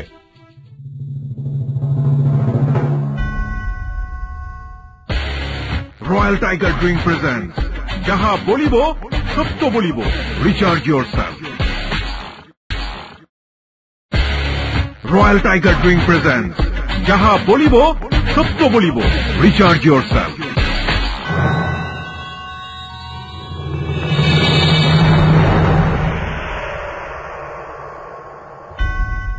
আবারও ফিরে এসছি আমরা। প্রিয় শ্রোতা, আপনারা শুনছেন যাহা বলিব সত্য বলিব এবিসি রেডিও FM 89.2 তে।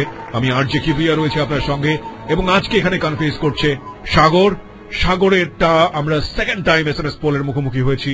আমাদেরকে লিসনার পোল থেকে বলেছে, স্টুডিওতে যারা প্রেজেন্ট আছেন তারা বলেছে আরো একবার SMS পোল আহ্বান করেছেন।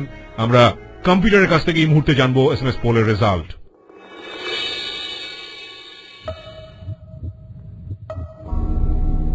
Yes, 76%.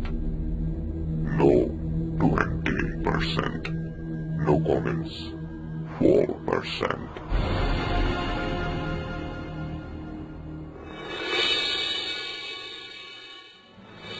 ফাইন, যদিও আপনারা কনফিউশনে ছিলেন, লিসনার পোল, স্টুডিও পোল আমি যেটা বলি, স্টুডিও পোলই বলবো আমি, কারণ আপনারা স্টুডিওতে উপস্থিত আছেন এবং আপনারা কনফিউশন থাকলেও আমাদের লিসনাররা কনফিউশন না। 76% বলছে yes, it has to be continued, no বলছে 20% এবং নো কমেন্টস হচ্ছে 4%। থ্যাংক ইউ ভেরি মাচ, আমরা কন্টিনিউ করতে পারি।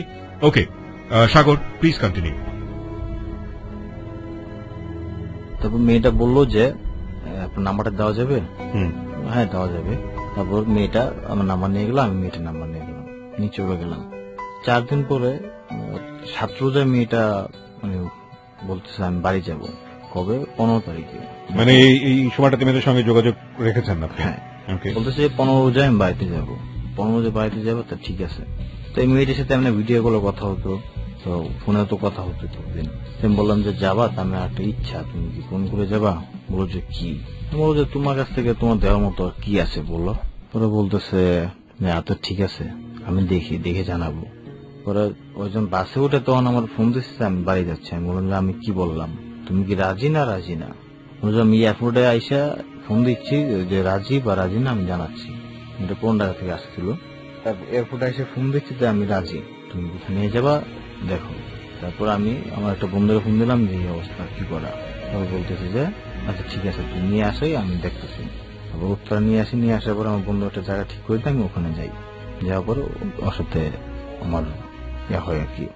তারপরে ওখানে প্রায় 3 ঘন্টা ছিল মেয়েটা। জি। 3 ঘন্টা থাকার পরে মেয়েটা আবার বাড়িতে চলে যায়। আমি বাসে উঠে দিয়ে আসি। ওই মেয়েটা মানে ওর মার সাথে যে গল্প করছে ডাইরেক্ট। মেয়েটা এমন ছিল যে আপনি যদি মানে একটু লোক দেখান, মেয়েটা যা কথা সব সে বলে দিব। মেয়ের মা দেখতেছে মেয়ের তো শরীর তেমন একটা ভালো না, কাহিনী কি? মেয়ের মা জিজ্ঞেস করছে, মেয়ের মার সাথে মেয়ে বলে দিচ্ছে যে এই কাহিনী।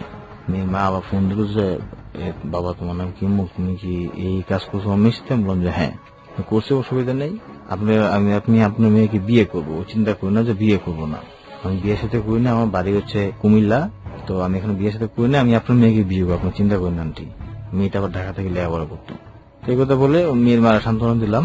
পরে আবার মেয়ে নিয়ে আসছিলাম, আবার উত্তর হাতে নিয়ে আসার পরে আবার ছিল তো মেয়েটা এমন। মেয়েটা বললাম তুমি ট্যাবলেট এগুলি বন্ধ যা যা লাগে তুমি খাইও। মেয়ে চিন্তা করো না, এগুলো খাই আর কি দরকার, বিয়ে তো করবেই। মেয়ে আর খাইতো না। এরকম 4 বার আনার পরে 5 বারের মাথায় মেয়েটা বলতেছে আমার না কেমন লাগে। কি লাগে? আমার শুধু বমি লাগে। আমি কি বলবো? হ্যাঁ। মেয়েটা কি করলো, আবার ওর বান্ধবীর সাথে আলাপ করলো, বান্ধবী ডাক্তার দোকানে। এর আগে আপনি এরকম অবৈধভাবে সম্পর্ক করে 2টো বেবি অ্যাবর্শন করেছেন? ওকে। তারপর ডাক্তার দেখলো যে হ্যাঁ এই অবস্থা, মানে বেবি পেটে। ওই 1 মাস 2 দিন না 3 দিন জানি। মেয়েটার সাথে প্রায় 3 মাসের রিলেশন ছিল আমার। এই কথা শোনার পরে মেয়ের নাম্বার ব্ল্যাকলিস্টে ফেলাই সাথে সাথে, মানে সাথে সাথে ব্লক করে দিলেন নাম্বার? সাথে সাথে ব্লক করে দিলাম, যাতে আমার ফোনে না পায়। যে কোনো নাম্বারে ফোন দেবো ওইটাই ফেলাই দিই ব্লকে। ফেলাই দেওয়ার পরে মেয়ে একবারে বাদ দিয়েছি। মেয়ের খোঁজ নেননি আপনি? খুঁজেই নেই আর যে তোমার এত বার বলছি, তারপর তুমি এগুলি খাও নাই, এখন তুমি এই অবস্থা বিপদে বেড়ে আমার বলতেছো। জিদ্দা আমি আর ওর খুঁজে নিয়ে নেই। তখন ওই চাকরিটা ছেড়ে দিই। আমি আবার একটা প্রাইভেট চাকরি নিই। ওকে। ওই 14 নম্বর সেক্টরেই একটা মেয়ে স্কুলে পড়ে, ক্লাস 5-এ পড়ে মেয়েটা। ওই মেয়ের মানে আমার যে নাম্বার, মেয়েটার নাম্বার সেম, শুধু আমার নাম্বার লাস্টে 3, মেয়েটার নাম্বার হচ্ছে লাস্টে 8। তা আমরা যে দোকানে বসে আড্ডা দিতাম ওখানে মেয়েটা আছে, মানে মেয়েটার ফোনে টাকা ঢুকাইতে। আমার বন্ধু যে বন্ধু সে বলতো ফোন দেয় যে আপনার নাম্বারে সেম নাম্বারে লাস্টে শুধু একটা 8 দিয়ে একটা ফোন দেন। এই কাহিনী ফোন দিলাম। ওই মেয়ে টাকা ঢোকায় মেয়ের বড় বোনের কাছে দিছে, মানে মেডিকেলে যাইবো, মানে ওর বাচ্চা অসুস্থ। মেডিকেলে গেছে, যাওয়ার পরে আমি যখন মেডিকেলে গেছে তো অনেক ফোন দিলাম। মেয়েটা বললো যে ভাই দেখেন ফোনটা তো আমার ছোট বোনের, তো আমি নিয়ে আসছি, একটু মেডিকেলে আসছি তো এই জন্য আমার ফোনটা আমি নিয়ে আসছি। তো বললো যে আপনি কি ওরা চিনেন? আমি বললাম না আমি চিনি না, কিন্তু নাম্বারটা সেম তো, তাই কারণে ফোন দিয়ে দেখলাম যে কি এটা। কথা বলে আমি ফোন কাটে দিলাম। মেয়েটা 1 ঘন্টা পরে ফোন দিছে। এবার আপনি কি, আপনি পরিচয় দিবেন, আপনি কি চিনেন আমার বোনের? আমি বললাম যে না সত্যি আমি চিনি না, নাম্বারটা সেম দেখে আমি ফোন দিলাম। পরে মেয়েটা বললো যে আপনার কথা বলতে অনেক সুন্দর, তাহলে একটু দেখা করবেন, ভাইটা আসেন তো দেখি আপনি কে, বা আপনার চিনি কিনা, না আপনি আমার সাথে সিটারি করতেছেন। আমি কি করলাম, তখন ওই ভাড়া গাড়ি চালাই আমি। ভাড়া গাড়ি চালানোর সময় নতুন গাড়ি আমি নিয়ে গেলাম। নিয়ে যাওয়ার পরে গাড়ি নিয়ে মেয়ের সাথে দেখা করলাম। মেয়ে তো গাড়ি দেখে পুরো পাগল। মেয়ে জামাই থাকে আবার বিদেশে, দেশে বাইরে থাকে। মেয়ের একটা বাচ্চাটা বয়স ওই টাইমে ছিল 1 বছর 1 মাস না 2 মাস জানি ছিল পোলা আর কি। তো ওই মেয়েটার সাথে মানে মেয়েটা দেখে মেয়েটা পুরা মানে টাসি খেয়ে গেছে। পুরা মেয়েটা তো মানে মেয়েটা সারাক্ষণ খালি ফোনে কথা বলতো আমার সাথে। আমি মেয়েটার সাথে যখন সময় পেতাম তখনই মেয়ের সাথে কথা বলতাম। মেয়ের চেহারা ভালো ছিল আর বাচ্চাটা ছিল এটা আমি জানতাম না, দেখি নেই, পরে দেখছি বাচ্চা। তো মেয়েটারে আমি অফার করলাম, মেয়েটা আমার অফার রাজি হয়ে গেল। ওই যে বাবির বাসায় যেতাম ওই বাবির বাসায় নিয়ে গেছি প্রথম। যাওয়ার পরে ওইভাবে ওর সাথে 4-5 মাসের মতো রিলেশন ছিল ওর সাথে। 5 মাসে অলরেডি 3 মাসের বেবি হয়েছে। Fourth time. মানে এটা আপনি নিজে থেকে সতর্ক থাকতেন এই ধরনের সম্পর্কে যাওয়ার সময়? না, আপনি নিজে থেকে একেবারেই সতর্ক থাকতেন? দেখুন মানে কি আপনি জানেন এটা কি ধরনের ভয়াবহ, আপনার জন্য কতটা রিস্কি? এটা জানতাম কিন্তু আমি কখনো, কিংবা আপনি যাদের সাথে করছেন তাদের জন্য কতটা রিস্কি আমি জানতাম, কিন্তু আমি এগুলো কিছু মনে করতাম না। কিছু মনে করতেন না? হ্যাঁ। এইটার ব্যাপারে একটু আপনাদেরকে বলি। সেটা হচ্ছে আপনারা জানেন যে ইতিমধ্যে অনেকেই সচেতন, মরণ ব্যাধি এইডস হতে পারে এই অনিরাপদ যৌন সম্পর্ক থেকে। শুধু এটাই নয়, আমরা এইডস এর তো ভয়াবহতা কিরকম, এইডস মানেই যে মৃত্যু, এটা তো আমরা জানি। কিন্তু পাশাপাশি এটাও ঠিক যে এই এইডস ছাড়াও এসটিডি যেটাকে বলে সেক্সুয়াল ট্রান্সমিটেড ডিজিজ, যেটা আরো ভয়াবহ, গনোরিয়া থেকে শুরু করে বিভিন্ন রকমের অসুখ হয়। এবং এমনও হতে পারে একটা মানুষ জীবনে হয়তো কোনোদিন কোনো সম্পর্কের মধ্যে জড়ায়নি, একবার এইরকম একটা সম্পর্কের মধ্যে গেছে, সেটা ইলিগেল হোক আর লিগেল হোক, এই সম্পর্কে গিয়ে সে সারাটা জীবনের জন্য স্ম্যাশ হয়ে যেতে পারে। সুতরাং অনিরাপদ কোন ধরনের কোন শারীরিক সম্পর্কে ভুলেও কেউ কখনো যাবেন না, এবং একবারের জন্য যাবেন না। ও গেছে এবং র্যান্ডমলি গেছে, সেটা ওর জন্য হয়তো কোনো ইফেক্ট তৈরি করেনি, বাদও করেছে কিনা সেটা হয়তো আরো সময় পরে গিয়ে বোঝা যাবে। কিন্তু যাদের সাথে ও করেছে তাদের মধ্যে যদি কেউ এরকম থেকে থাকে যে না তারা ওর সাথে ফার্স্ট টাইম গিয়েছে, ইনফেকশন থেকে শুরু করে যে কোনো ধরনের সেক্সুয়াল ট্রান্সমিটেড ডিজিজ হতে পারে। সুতরাং এই বিষয়ে আমাদের সবারই সচেতন থাকা উচিত। বলুন তারপর এটা ফোর্থ টাইম কনসেপ্ট ছিল আরেকটা মেয়ের জন্য, যখন এগুলো আপনি তোয়াক্কাও করতেন না, যা হয় হয়ে যাবে। মানে যেটার সাথে আমি একবার কথা বলতাম, এটা একবার যখন আমার মনে যা চাইতাম পাইতাম, দ্বিতীয়বার ওর সাথে আমি যোগাযোগ সম্পর্ক রাখতাম না, বাদ দিতাম একবারই। ওরা যখন প্রথম টাইম নিয়ে যায়, দ্বিতীয় টাইমের সময় আমার এক বন্ধু ওই বাড়ি সিরাজগঞ্জে, তো সে বলতেছে আমি তখন কিন্তু তেমন নিশাপানের একটা কি করতাম না, মাঝে মধ্যে মন চাইলে 2-3 মাসে একটা গাঁজা খাইতাম একটু একটু। আমার ওই বন্ধু বলতেছে তুই যখন এগুলিতে যাস তো তোর একটা জিনিস খাওয়াই দিব। কি বলতেছে? ইয়াবা কেমন? আমার আরেকটা বন্ধু জিজ্ঞেস করলাম, ওরা আগের থেকে রিলেশন, ওরা আগের থেকে খাইতো, তো বলতেছে ইয়াবা খাইলে আপনি মেয়েদের কাছে অনেক সময় থাকতে পারবেন, অনেক কিছু ভালো লাগবো। মানে আমার যা বোঝা নেই কেমন বোঝাইলো। আমি ওই পর্যন্ত ড্রাইভিং চাইতে তো অনেকদিন বা বাসের এই লাইনে আমি কখনো কোনোদিন এবার দেখিনি বাস্তবে। আমার প্রথম ওই বন্ধুটা বাসায় নিয়ে যায়, আমার প্রথম খাওয়ায়। আমি প্রথম খাওয়া দেখলাম যে হ্যাঁ অনেক ভালো লাগে, খায়া অনেক গল্প করতেছে, অনেক করতেছে, মজা করতেছে, খুব ভালো। আমার 5 দিন খাওয়াইলো ফ্রি, মানে আমার কোনো টাকাই দেওয়া লাগবে না, আমি খালি সিগারেট খাওয়াইতাম। 6 দিনের মধ্যে আমি করলাম তাহলে আমি টাকা দিয়ে আপনারা খাওয়াবেন আমারে, আমি খাওয়াবো না। পরের দিন আমি 5টা কিনে নিয়ে গেলাম, 1500 টাকা কিনে নিয়ে যেয়ে খাইলাম। হ্যাঁ বললে ওই মেয়ের সাথে কিন্তু তখন ওই যখন প্রেগনেন্ট হয়েছে হওয়ার পর থেকে কিন্তু ওখানে ওই মেয়েরে বাড়ি যেয়ে বলতে সেই কাহিনী যে আমার টাকা লাগবে এটা ফালাইতে, নাইলে তুমি কি করবা করো, নাইলে আমার কিন্তু মরতে হইব। আমার বাপে আমার চিনি, হ্যাঁ ওর বাপে কিন্তু আমরা ভাই ডাকি, বাপে চিনি আমরা। আমি চিন্তা করলাম তাহলে টাকা দিয়ে ফালাইতে টাকা যদি যেটা জানাজান নিয়ে তাহলে তো আমার মান সম্মান দিব। তাড়াতাড়ি আমি 1500 টাকা দিলাম, এই যে ফালাই দেবো। ফালাই দিয়ে ওই খুশিতে আমরা ওই 3 বন্ধু মিলে যায় বাসায় যায় 3 মানে আবার খাইলাম। খাই দেয়া তারপরে পরের দিন ইতে টিপ হয়েছে একটা, ইতে যাবো পঞ্চগড়ে 1 সপ্তাহের জন্য গাড়ি নিয়ে পঞ্চগড় যাবো। তো কে যাইব যে একটা মেয়ে মানে একটা পোলার সাথে রিলেশন করতো, ওটা বিআরটির অফিসার। মেয়েটা লেখাপড়া করে ইউনিভার্সিটিতে, যার সাথে প্রেম করতো উনি একটা গাড়ি গিফট করতে আর কি। মেয়েটা 1 সপ্তাহ বাড়িতে যাবে, তো শুধু মেয়ে আর কেউই না, মেয়েটা নিয়ে আমি বাড়িতে যাবো 1 সপ্তাহের জন্য। আমি গেছি, যাওয়ার পরে ও মেয়েটার সাথে সারা গল্প করতে করতে মেয়েটা মানে এরকম একটা সিচুয়েশন, মেয়ে বাবা আবার খাইতো আমি জানতাম না। তো বাসায় মানে আমরা রাত সকালের আগে আমরা বাসায় পৌঁছে গেছি। পৌঁছে যাওয়ার পরে মেয়েটা বলতেছে তুমি কি নেশা পানি করে? আমি বললাম না। তাহলে আমার রুমে আসো, একটা তোমার জিনিস দেখায়। পরে মেয়েটা বলতেছে আমি ইয়াবা খাবো। আমি বললাম যে এটা তো আমিও খাই। তো বলতে ঠিক আছে চলো 2 জনে খাই। রাত্রে 2 জনে খাইলাম, মানে ভোর রাত্রে 2 জনে খাইলাম। খাওয়ার পরে ওই দিন সারাদিন ঘুরছি, সারাদিন তো ঘুমাই, সারাদিন ঘুরে গেলে সন্ধ্যাবেলা আসে খাওয়া দাওয়া করে শুভ সময় মেয়েটা বলে আমার কাছে তো আর 15টার মতো আছে, আর 2টা খাইয়া লাইছিলাম। খাইয়া রাত্রেবেলা সময় কই আমি শুয়েছি মেয়ে খাটে, মেয়ে শুয়েছিল নিচে আর কি। রাত্রেবেলা দেখি যে আমার গায়ে হাত দিয়ে মানে শুয়ে রয়েছে, হাতটা ধরে দেখেছি কি এটা, দেখি যে ওই মেয়ে। আমি বলতেছি আপু আপনি এখানে, চুপ করো, কোনো কথা বলবো না, আমি যেভাবে বলো তুমি চুপ করে থাকবা। ওখানে ওই মেয়ের সাথে আমার এরকম সম্পর্ক হয় আর কি। তো ওখানে আবার আমি ওই মেয়েটার বাইরে নিয়ে গেছিলাম ঠাকুরগাঁয়ে মেয়েটা মানে ওই মেয়েটার বাইরে মেয়ের সাথে রিলেশন করতো, এনে ঠাকুর মেনাম লাগার পরে ওই গাড়ি সহ আমার সহ থানায় নিয়ে যায়, হেগর সহ যাত্রী সহ থানায় নিয়ে যাওয়ার পর থানায় আমরা দুপুরে 1টা বাজে ধরে নিয়েছে, রাত্রি 4টা বাজে থাকছে থানা থেকে। এই পর্যন্ত থানায় ছিলাম, আমি জীবনে ফার্স্ট টাইম থানায় যাই। তারপরে ওখান থেকে জামানা শেষ করার পরে আমি শুধু টাকা চলে আসি। তো 14 নম্বর থাকতাম, তখন আমি কিন্তু 14 নম্বর সেক্টরে থাকি। তো আগে বাসায় যখন গেলাম, যাওয়ার পরে ওখানে পাশের রোডে নতুন সাইডে আর কি একটা মেয়ে নিয়ে আসছে 15 থেকে, মেয়েটা হলো রংপুর কুড়িগ্রাম থেকে, সাইডে পোলাপানি। তো বলতেছে আমি বিয়ে করছি তো গাজীপুর থেকে নিয়ে আসছি দেখাইতে। আমি আবার যে সাইডে যে দারুণ থাকে ওরা দিয়ে বাউতে মেয়েটার নাম্বারটা নিলাম, মানে যে আপু আপনি তো আসছেন, আবার তার নাম্বার দিয়েছেন, কথা বলুন, এরকম একটা বলতে মেয়েটার নাম্বারটা নিলাম। নেওয়ার পরে ওই মেয়েটার নাম্বারটা আমার দিল, দেওয়ার পরে মেয়েটার প্রথম ফোন দিলাম, ধরে না, দ্বিতীয় ফোন আমি দোষে তোর কথা বলার পরে ওই মেয়েটার সাথে এমন একটা রিলেশন, মানে পুরো মেয়ে মানে আমার কাছে বিয়ে হওয়ার জন্য প্রস্তুত।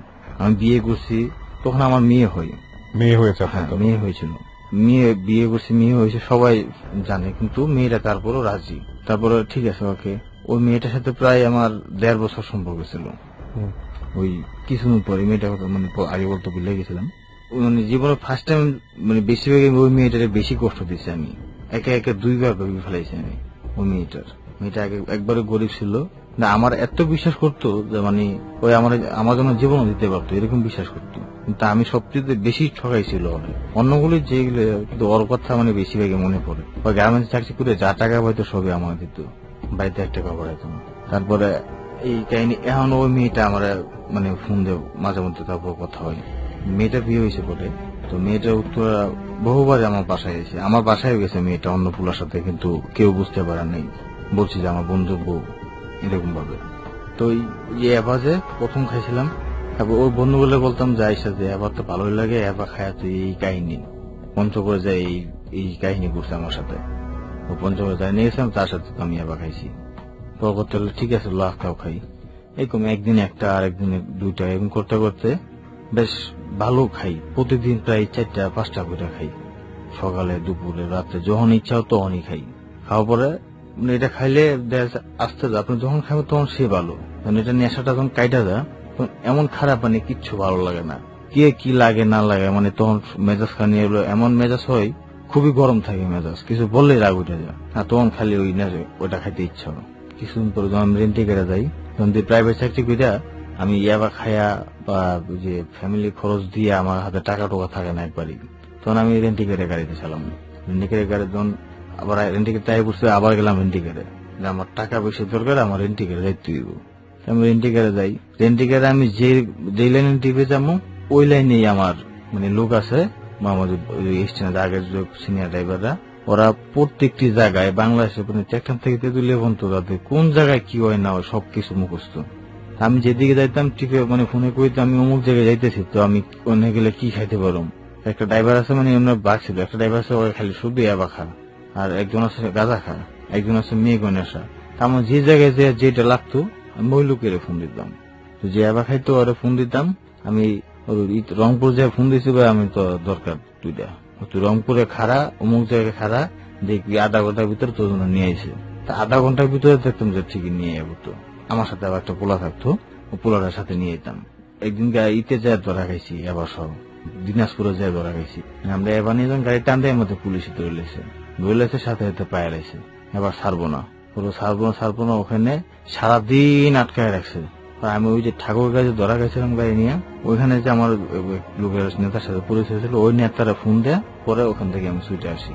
আসার পরে আবার ঢাকা আসি, ঢাকা এসে বলতেছিলাম যে ভাই এই কাহিনী হয়েছে কি করা, ঠিক আছে বাদ দাও। তো একদিন গেলাম আমি কুমিল্লা গেলাম, আখাউড়া বর্ডারে যে পার্টি নিয়ে গেছে, পার্টি আমার গাড়িতে 50 পিস ডাইল আবার 5,000 পিসের মধ্যে আমার গাড়িতে তুলে দিয়েছে। তুলে নিয়ে আমরা টাকা দিচ্ছি। আমি নিজেও জানি, আমি ওখান থেকে এগুলো যে নিয়ে আসি তখন আমার বাজেট হলো আমার 200 টাকা দিব। 200 আমার দিব, 200 আপনাকে দিবে, এই জন্য আপনি এই রিক্সটা নিয়েছেন। এই রিক্সা নিয়েছি, নেওয়ার পরে তখন আপনি ইয়াবা খান? ইয়াবা খাই। আর কি খান? শুধু ইয়াবাই। শুধু ইয়াবা দিয়ে নিচ্ছেন তখন? আমার গাঁজাও নিয়ে আসে না, আমি অন্য মদ বা বিয়ার টিয়া যা কোনো আমার ওগুলো কিচ্ছু নিয়ে আসে না। আমি ছোট থেকে একটু গাঁজা খাইতাম, আর যে ইয়াবা টাকা এসেছি। তখন 200 পিস কথা ওরা কি করলো, মানে ওই ইয়ে পারে উত্তর আসা আগে দিয়েই কাঞ্চন ব্রিজ আছে, কাঞ্চন ব্রিজ আগে দিয়ে কি করলো, এক জায়গায় খাড়া করলো, আমার পাঠালো সিগারেট লেগে। দেখলাম যে আমার পিছনে একটা গাড়ি ফলো করতেছে, আসতেছে আর কি। তো আমার সিগারেট লেগে পাঠাইছে। আমি আইসা দিকে যে ওই যা মাল ছিল সব ওই গাড়িতে দিয়ে দিচ্ছে, আমার গাড়িতে আর কিচ্ছু নেই।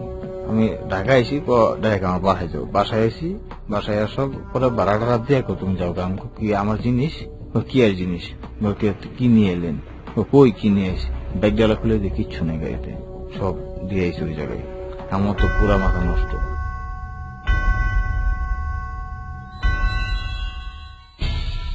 বিরতির সময় হলো আরো একবার। 5 মিনিট পর আমরা অনুষ্ঠানের শেষাংশে ফিরব। Stay tune on ABC radio FM 89.2।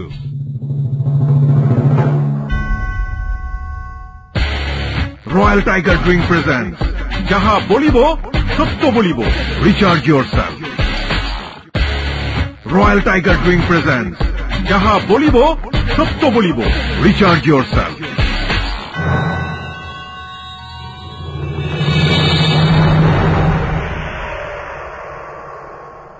Welcome back once again. আপনারা শুনছেন রয়্যাল টাইগার ড্রিঙ্ক প্রেজেন্টস যাহা বলিব সত্য বলিব।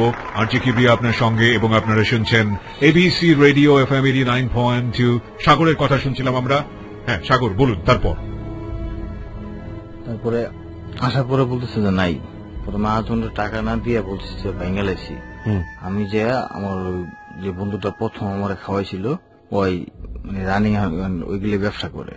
তারপর ওরে দিলাম যে ভাই তুমি কোন জায়গাতে নিয়ে আসো, আমার বলো, আমি যাই, আমি ওখান থেকে নিয়ে আসবো, যাতে আমার টাকাটা কম লাগে, কারণ আমার জিনিস দরকার অনেকগুলি। পরে আমি দিলাম, ওর 1600 টাকা দিলাম, ওই 200 টাকা করে দাম নিল, আমার 8টা দিল।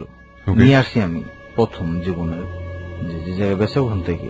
তারপরে নিয়ে আসার পর নিয়ে আসলাম, ওখান থেকে দেখে যায় আমার সাহস অনেক। ওই কি করলো তখন আমার দিয়ে ডাইরেক্ট ডিল করা, টাকা দিয়ে দে। আমার এমনও গেছে যে আমার সাথে 200 বেশি ছিল, 500 বেশি ছিল আমার সাথে। আমি নিয়ে আসতাম, ওরা দিতাম। ওই কি করতো, আমার খাওয়া যে গোটা লাগবে আমার দিয়ে দিত। তো আমার খাইলে টাকা লাগে না, যে গোটা ইচ্ছে গোটা খাইতে পেরে আমার কোনো টাকার প্রয়োজন না। এটা কন্টিনিউ। আরেকটা বন্ধু ছিল যে ব্যবসা করে, ওই আমার বলতেছে যে আমরাই তো বলছিলাম যে এগুলো খাওয়ার জন্য, তা আবার আমি বলতেছি এগুলি ভাই খায়েন না, এইসব লাইনের বাইরে পড়েন। তা আমার কিছু বন্ধু আছে যে এগুলো যারা এইসব কথা বলে, আর কিছু আছে যে তো খাইলে টাকা লাগে, অসুবিধা কি, মানে কিছু আছে যে ভালো যেতে পারে, কিছু এখনো করছে যত খারাপ হয়েছে আরো খারাপ। আমি এই বিষয়গুলি রাত্রে তো এটা খাইলে আমার দিন যায় 1 সপ্তাহ 15 দিন আমি ঘুমাই না। আর আমার চেহারা আগে ছিল অনেক সুন্দর বা অনেক ভালো ছিল, আর এখন চেহারা হলো একবারে মানে যে কেউ দেখলে কেউ যায় কোন নেশা করে। তো যেগুলো ভালো বন্ধু হ্যাগো কথা চিন্তা করি, যেগুলো খারাপ কথা হ্যাগো কথা চিন্তা করি, জীবনের গল্প শুনি। এগুলো শুনতে শুনতে কিছুদিন মানে চিন্তা করি আসলে আমি কি করতেছি বা কি ছিলাম, আমি কি হয়ে গেলাম। আমি যে একটা বিয়ে করছি, আমার একটা মেয়ে আছে, তো কি মানে চিন্তা করতে করতে চিন্তা করলাম না, আমাদের মেয়ে হয়েছে, মেয়ে বড় হইতেছে, তাহলে আমার মেয়েদের যে ওইটা রাখবো না, আমি মেয়েদের সাথে কোনো মেয়েদের সাথে রিলেশন করবো না। এগুলো চিন্তা ভাবনা করে মানে মোটামুটি ভালো একটা লাইনে চলে আসি যে ওইটা যেমন, কিন্তু এই যে ইয়াবাজা খাওয়া এটা ছাড়া মানে হয় না, এটা খাইতেও। তারপরে ওই মেয়েদের নেশা টোটালি ছেড়ে দিয়েছি। ওই যে প্রথম যে মেয়ের সাথে বিয়ে কথা হয়েছিল, ওর যে ছোট বোন, ওই আমার সাথে মানে সেই স্টাইলে কথা কয়, মানে আমার প্রতিদিনই ফোন দেয় যে কি অবস্থা, কি করতেছেন। তারপর আমি চিন্তা করলাম যে নিজে যা করলাম যে আমি এগুলিতে বাইরে পুরো মেয়ে দিলেন, আবার সে ডিস্টার্ব করতেছে, আচ্ছা এটা লাস্ট চিন্তা করে আবার ওই মেয়ের সাথে আবার লাগছে আর কি। তো প্রায় 13 দিনের মাথায় আমি আবার যাই, এই 15 দিনের জন্য টেকনাফ মানে কক্সবাজার ওদিকে যাই খাগড়াছড়ি, রাঙ্গামাটি, বান্দরবন। ওদিকে আপনি 15 দিনের লাগে ওদিকে যাই, মানে সব ঘুরে, মানে একটা কলেজের কাজে আর কি, গাড়ি নিয়ে সব কিছু ভিজিট করে আমরা ঢাকা চলে আসবো। তো চিন্তা করলাম যে আমার যে বন্ধুরা আছে সাগর আপনি যান, আপনি যেহেতু যাচ্ছেন ওদিকে, তো আপনি 15 দিন যদি আপনি এগুলো না খান তাহলে আপনি অনেকটা কন্ট্রোল চলে আসবেন। ঠিক আছে ভাই, আমি তো যাইতেছি, দিয়ে আল্লাহ কি করে। গেছি, জায়গা নিয়ে গেছি, ওরা আমি যা খাই আমার সাথে তা আরো বেশি খায়। আমি চিন্তা করলাম গেছি 15 দিনের জন্য যাই, একটু ভালো হইতে পারি কিনা। যাই দিই যেমন আবার পুরা ঢেলে দিছি, ঢেলে তো পরে তুই খাইলেন তো কয় পিস খাবি নিয়ে যা, আর বাকিগুলো রেখে যা, আমরা খাইতেছি। তখন কি করলাম, আমি চিন্তা করলাম যে যা পাইছি যে অসুবিধা কি। তা আমি তো ঢাকা থেকে নিয়োগ করে গেছি, ভালো হয়েছে ওইটা ওই জায়গায় এবার দেখি মানে আর কিছু মনে নেই আমার। ওখানে 15 দিন ছিলাম, 15 দিনে আমি মনে প্রায় 25,000 টাকার মতো এবার খাইছি, শুধু তাদের টাকায়। তারপরে আমি বন্ধুরে আবার ফোন টোন দিয়ে, আমি এগুলো কিচ্ছু জানাই না। ওই মেয়ের সাথে কিন্তু কথা হইতেছে, যা বড় বোন বিয়ে করার কথা ছিল। তারপরে ঢাকা এলাম যেদিন, তারপরের দিনই ওই মেয়েটার ফোন দিলাম, বললাম তুমি এমন জায়গায় এই বাসায় আসো। তো মেয়েটা বলতেছে না আমি আসবো না। তো মেয়েটা আমার কাছে একটা সিম চাইছিল, ওর ওই সিমে বলে মাসে ডিস্টার্ব করে আমার একটা সিম দিও, আমার এই কথা বলছিল। আমি বললাম কি আমার কাছে তো অনেকগুলো সিম, তো একটা নিয়ে যাও, আসো তাইলে। সিমের কথা বললে মেয়েটা ওই বাসায় নিয়ে যায়। নিয়ে যাওয়ার পরে মেয়েটা রাজি হয় নাই, তারপর আমি জোর করে ওরা মেয়েটা আমার সিমটা মিলে মানে দিয়ে কইছে আপনার বড় বয়সের মধ্যে আপনি জোর করে আমার সাথে কাজটা করলেন, কাজটা ভালো করলেন না, কথা বললে চলে গেল। আমার কথা হলো যে আমার তো যেটা ইচ্ছে ছিল এটা পাইছি, তুই যা রাগ কর না, কি করে দেখার বিষয় না। ওইটা শেষ, এরপর থেকে মানে তারপর থেকে আর কোন মেয়ের সাথে আমার হয় না ফিজিক্যাল রিলেশন। এটা লাস্ট কবে হয়েছে আপনার? এটা লাস্ট হয়েছে আমরা 2016 সালে। 2016 সালে। যদি হিসাবের জায়গা থেকে বলি তাহলে এটা নাম্বার শুনলেও মানে গা ঘিন ঘিন করার মতো একটা অবস্থা। ও আর এতগুলো মেয়ের সঙ্গে আপনি এভাবে জড়িয়েছেন, আপনি ইয়াবাও নিয়েছেন, কি বলবো মানে কেন আসলেন আজকে এই ঘটনাগুলো? অনেক কি হয়তো বা চিনতে পারবেন, আপনার বউ সে তো জানে না যে আজকের এই ধরনের ঘটনা আপনার লাইফে জানে? আমার অনেক কিছু জানা নাই, কিন্তু আমি যে ইয়াবা খাই এটা বাইরে খাইতে খাইতে অনেক গ্যাঞ্জাম বা অনেক এই জন্য ঘরে খেতে বলে। এই জন্য ঘরে খেতে না ঠিক আছে, সেটা নয় আপনাকে সে ভালোবেসে এটা করেছে, যদিও এটাও এক ধরনের অপরাধ। কিন্তু আজকে যে ঘটনাগুলো আপনি কনফেস করলেন, এটা যদি আপনার ওয়াইফ জানে কি অবস্থা দাঁড়াবে? না, সে 2টা মেয়ের কথা জানে, কিন্তু এতগুলো মেয়ের কথা জানে না। কতগুলো মেয়ে টোটাল? মেয়ে হবে প্রেম করছে প্রায় 14-15টা মেয়ে। এটা তো প্রেম ছিল না, এগুলো ট্র্যাপ ছিল। আর যেগুলো সব করছে 6টা মেয়ে, মানে 6টা মেয়ে কি কনসিভ করেছে এবং বেবি অ্যাবর্শন। আমি তো ওই 2 নম্বরে যেসব মেয়ে ওইগুলো হিসাব করতে গেলে প্রায় 100-র উপরে যাবে। ও আপনি আমাকে বলেন যে কেন করলেন মানুষের সাথে এসব করে? মানে আপনার কি মানে এটা ভালো লাগতো এই কারণে, নাকি নেশার মতো ছিল? ওই সময় আমার একটা বিষয় ছিল যে আমার এটা মানে একটা নেশার মতো, আমার এটা লাগবে বা যাইতে হবে আমার, এরকম একটা। কিন্তু ওই সময় বুঝতাম না যে এগুলাতে কি হয় বা কি, কিচ্ছু বুঝতাম না, কিন্তু আমার নেশা প্রতিদিন আমার যাইতে হবে। ওই নেশাটা কাটাইছি, কিন্তু এখন বর্তমান যে এবার নেশাটা, এটা আমার মানে এমন একটা সিস্টেম, আমি গত 4 দিন আগে 2 দিনে প্রায় 30 পিস এবার খাইছি 2 দিনের মধ্যে। এখনো আপনি ইয়াবা নিচ্ছেন? ঠিক আছে, তো এই পয়সাটা সে কোত্থেকে? আমার তেমন টাকা লাগে না, বললাম না যে মানে যে লোকটা আমার প্রথম খাওয়াইছে ওই আপনাকে ওই আমারে মানে ওই টাকা দেয়, ওর জন্য ওর লোকজন আছে ওর জন্য নিয়ে আসতে। তো ওইখান থেকে আমি আবার করে কি যে আমার তাহলে খাইতে দিতে হইব, ঠিক আছে 50 পয়সা হলে আমার 5টা দিতে হইব, নাহলে আমি যাবো না। যেসব আমি যে এলাকায় থাকি এলাকায় তিনি বাচ্চা কাছে আবার পাওয়া যায়। কোন এলাকা এটা? উত্তরাই। তো ছোট বাচ্চাদের কাছে পাওয়া যায়, এবং ছোট বাচ্চারা ওপেনলি হিসাবে মানে ওপেনলি খায়, আবার কেউ কিছু বলে না। আর ওই এলাকা থেকে যখন পুলিশের জন্য ধরে তখন সবাই একবারে ধরে, কারণ আমার যে লোকে আমার জানা ওর বিশ্বাস হলো আমি এখন পর্যন্ত পুলিশের হাতে ধরা পড়িনি, আর ওই বহু ধরা পড়ছে আমার সাথে বাইরে, ওরা ধরছে, পুলিশ আমার ধরা নেই। আমি চলাফেরা করতাম যে পুলিশের ডাকতে জিগাইবো, পুলিশে সন্দেহ করতে পারবো না, ওরকম স্টাইলে আমি চলাফেরা করতাম। আপনি স্টিল ডেঞ্জারের মধ্যে আছেন, বিপদের মধ্যে আছেন, এবং আপনি নিশ্চিতভাবেই হয়তো আরেকটা বড় বিপদের মুখোমুখি হবেন। ইয়াবা কখনোই ভালো নেশা নয়, আপনি যেটা নিচ্ছেন এটা খুবই খুবই ক্ষতিকর, এবং ইয়াবা ব্যক্তি মানুষের কত বড় ক্ষতি করতে পারে সেটার উপর একটা আলাদা এপিসোড আমরা আমাদের জিবিএসবিতে করেছিলাম, যারা শুনেছেন তারা নিশ্চয়ই জানেন। এটা পুরোপুরি, যেহেতু আজকের পুরো বিষয়টাই একটা অনৈতিক শারীরিক সম্পর্কের উপর, সেজন্যই বলছি ইয়াবা একটা সময় আপনার সেক্সুয়াল পাওয়ারকে পুরোপুরি ড্যামেজ করে দেয়। সুতরাং ছেলে যারা আছেন, যারা ইয়াবা নেন, এবং মেয়ে যারা আছেন, তাদেরকে বলবো যে প্রযোজন শক্তি যদি নষ্ট করতে না চান তাহলে এই ধরনের নেশা থেকে বিরত থাকুন। কজ এটা যেটা করে যে পাওয়ারকে বুস্ট আপ করে। আমি যতদূর জানি, স্টাডি করে যতটুকু পেয়েছি, যে আপনার শরীরে নর্মালি যে ক্ষমতা থাকার কথা সেটার ক্ষমতা 2 গুণ 3 গুণ বাড়িয়ে দেয় এই ইয়াবাটা। তো কি হলো, যেটা আপনার নর্মালি ধরেন 2 ঘন্টা বা 3 ঘন্টা বা 4 ঘন্টায় আপনি যে এনার্জিটা পাবেন, সেটা যদি আপনি আধা ঘন্টায় পান তাহলে বাকি 3.5 ঘন্টা কি হবে? বাকি 3.5 ঘন্টা আপনি অচল হবেন। তো এক্স্যাক্টলি মানুষের শরীরের শক্তিটাকে কিছুক্ষণের জন্য এটা বুস্ট আপ করে, আপনার অনেক ভালো ফিল হবে, কজ আপনার শরীরে ব্লাডটা তখন অনেক বেশি দ্রুত চলাচল করে। এর পরবর্তীতে যখন এটা নর্মাল পজিশনে চলে আসে তখন কিন্তু আপনার অবস্থাটা খারাপ হয়ে যায়, এবং যে কারণে এই ইয়াবাটা নেওয়াটা একেবারেই উচিত না। এবং এটা আপনারা জানেন যে আমি এরকম হিস্ট্রিতেও পেয়েছি যে কোন এক বিশ্বযুদ্ধের সময়, প্রথম অথবা দ্বিতীয় বিশ্বযুদ্ধের সময় পার্টিকুলারলি কোন এক দেশের সোলজারদের জন্য এটা ব্যবহার করা হয়েছিল, যাতে তারা বেশি জাগতে পারে, বেশি বেশি ফাইট করতে পারে, যুদ্ধ করতে পারে। এবং এটা এখন বিভিন্ন পথ ঘুরে আমাদের ইয়াং জেনারেশনের অনেক ছেলেমেয়ের হাতে, এবং এই ইয়াবা, গাঁজা এগুলো ভবিষ্যৎকে নষ্ট করে দেয়। এগুলো আপনারা জানেন, তারপরও আপনারা অনেকেই করবেন এবং অনুষ্ঠানটা শুনছেন, যারা অনেকেই আছে ইয়াবা খান এবং তারা অনুষ্ঠানটা শোনার পরেও খাবেন। আসলে মানুষ ধাক্কা না খাওয়া পর্যন্ত টনক নড়ে না, যে ধাক্কাটা খেয়েছে ও, এবং যে কারণে আজকেও যে বিএসবিতে এসছে। কিছু বলতে চান যারা এই ধরনের সম্পর্কের মধ্যে আছে, অনৈতিক সম্পর্কের মধ্যে, তাদের কিছু বলতে চান ছোট করে?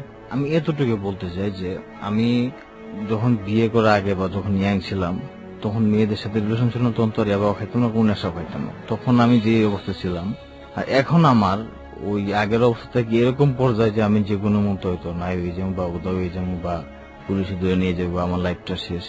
মানে আমার এখন মানে চতুর্পাশে যেমন অন্ধকার, মানে আলোর যে পথ আমি এখন দেখি না। তবে আমি একটা কথা বলতে চাইলেছিলাম তোকে, যারা মেয়েদের নেশা আছেন এটা ভুলেও যাবেন না, আর যারা ইয়াবা খান তাদের কাছে অনুরোধ যে ইয়াবাটা আর খাবেন না। আজকের পর থেকে যদিও খেয়ে দেখেন তাহলে আর খাবেন না কোনোদিন। আপনি পারবেন নিজেকে কন্ট্রোল করতে? আপনি যে অন্যকে উপদেশ দিচ্ছেন। আমি আজকে 2 দিন খাই না। 2 দিন কোনো ঘটনাই না? 2 দিন খাই না, এই জন্যই আমি একটা দিন না খেয়ে থাকতে পারতাম না। ঠিক আছে, আমরা বিশ্বাস রাখতে চাই, মানুষের উপর বিশ্বাস আমি এই 2 দিন থেকে আপনার পুরো জীবনটাই এরকম চলুক, আপনি আর কখনোই ইয়াবার কাছে না যান, আমরা বিশ্বাস করতে চাই। ওকে প্রিয় শ্রোতা, এই হচ্ছে আমাদের সাগরের জীবনের অপ্রিয় সত্য, এবং আগামী সপ্তাহে যিনি আমাদের এখানে গেস্ট হিসেবে আসতে চান তাকে আমরা ভোটের মুখোমুখি দাঁড় করাচ্ছি। আপনারা কি মনে করেন, এই ছেলেটি জেবিএসবির মঞ্চে আগামী সপ্তাহে বসতে পারে নাকি পারে না? প্লিজ ভোট আস। প্রথমে যেটা করবেন, প্রথমে লিখবেন এবিসি স্পেস ইয়েস অথবা নো, এরপর পাঠিয়ে দেবেন 2221 নম্বরে। সবকিছু আপনাদের উপরে, নোর পার্সেন্টেজ বেশি হলে আমরা তাকে অবশ্যই নিয়ে আসবো না। চলুন আমরা ফোন কলটি শুনি। আমার নাম মোহাম্মদ আলম। আমি আমার ছোটবেলা থেকে নিজের মায়ের কাছে মায়ের অবহেলার কারণে আমি অপরাধ জগতে ছোটবেলা থেকে পা বাড়াইছিলাম। তো ওখান থেকে আমি অপরাধ জগৎ ছেড়ে ভালো পথে চলে আসছি, চেষ্টা করেছি বলে ভালো পথে আসতে পেরেছি। তবে এর জন্য দায়ী ছিল আমার মা বাবা আর আমার ফ্যামিলির অনেক আত্মীয় স্বজন, আমার ফুফা ফুফি সবাই এর সাথে জড়িত ছিল। কিন্তু ছোটবেলা থেকে ওরা আমাকে অপরাধ জগতে ঠেলে দিয়েছিল। এই বিষয়ে আমি আমার জীবনের সত্য ঘটনাগুলো সবার সামনে বলতে চাই। ভোট দিতে হবে যেভাবে, প্রথমে লিখতে হবে এবিসি স্পেস ইয়েস অথবা নো, এরপর পাঠিয়ে দিতে হবে 2221 এই নম্বরে, অর্থাৎ 2221 নম্বরে। শেষ করছি আজকের মতো রয়্যাল টাইগার ড্রিঙ্ক প্রেজেন্টস যাহা বলিব সত্য বলিব। আমি আরজে কিবরিয়ার পক্ষ থেকে শুভরাত্রি, signing off, tata, goodbye, আল্লাহ হাফেজ।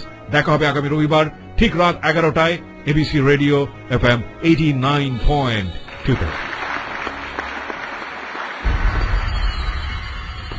ভুল শুদ্ধ মিলিয়েই মানুষ। আপনি যখন ভুল করেন আপনার বিবেক তখন ঘুমিয়ে থাকে। যদি কেউ না জানে তো বিবেক জানে আপনি কত বড় ভুল করেছেন। পরিবার, সমাজ, রাষ্ট্র আপনাকে শাস্তি না দিলেও বিবেক আপনাকে প্রতি মুহূর্তেই শাস্তি দিচ্ছে। তবে দাঁড়ান বিবেকের আদালতে, সত্য আপনার শক্তি হোক। নির্ভয়ে বলুন কি ভুল করেছেন আপনি, কেন করেছেন, কোন পাপের শাস্তি আপনার বিবেক আপনাকে দিচ্ছে। আপনার সত্য বলার সাহস হাজার হাজার ভুলের জন্ম থামিয়ে দেবে। সাহস আছে সত্য বলার? তবে আপনার জন্যেই যাহা বলিব সত্য বলিব।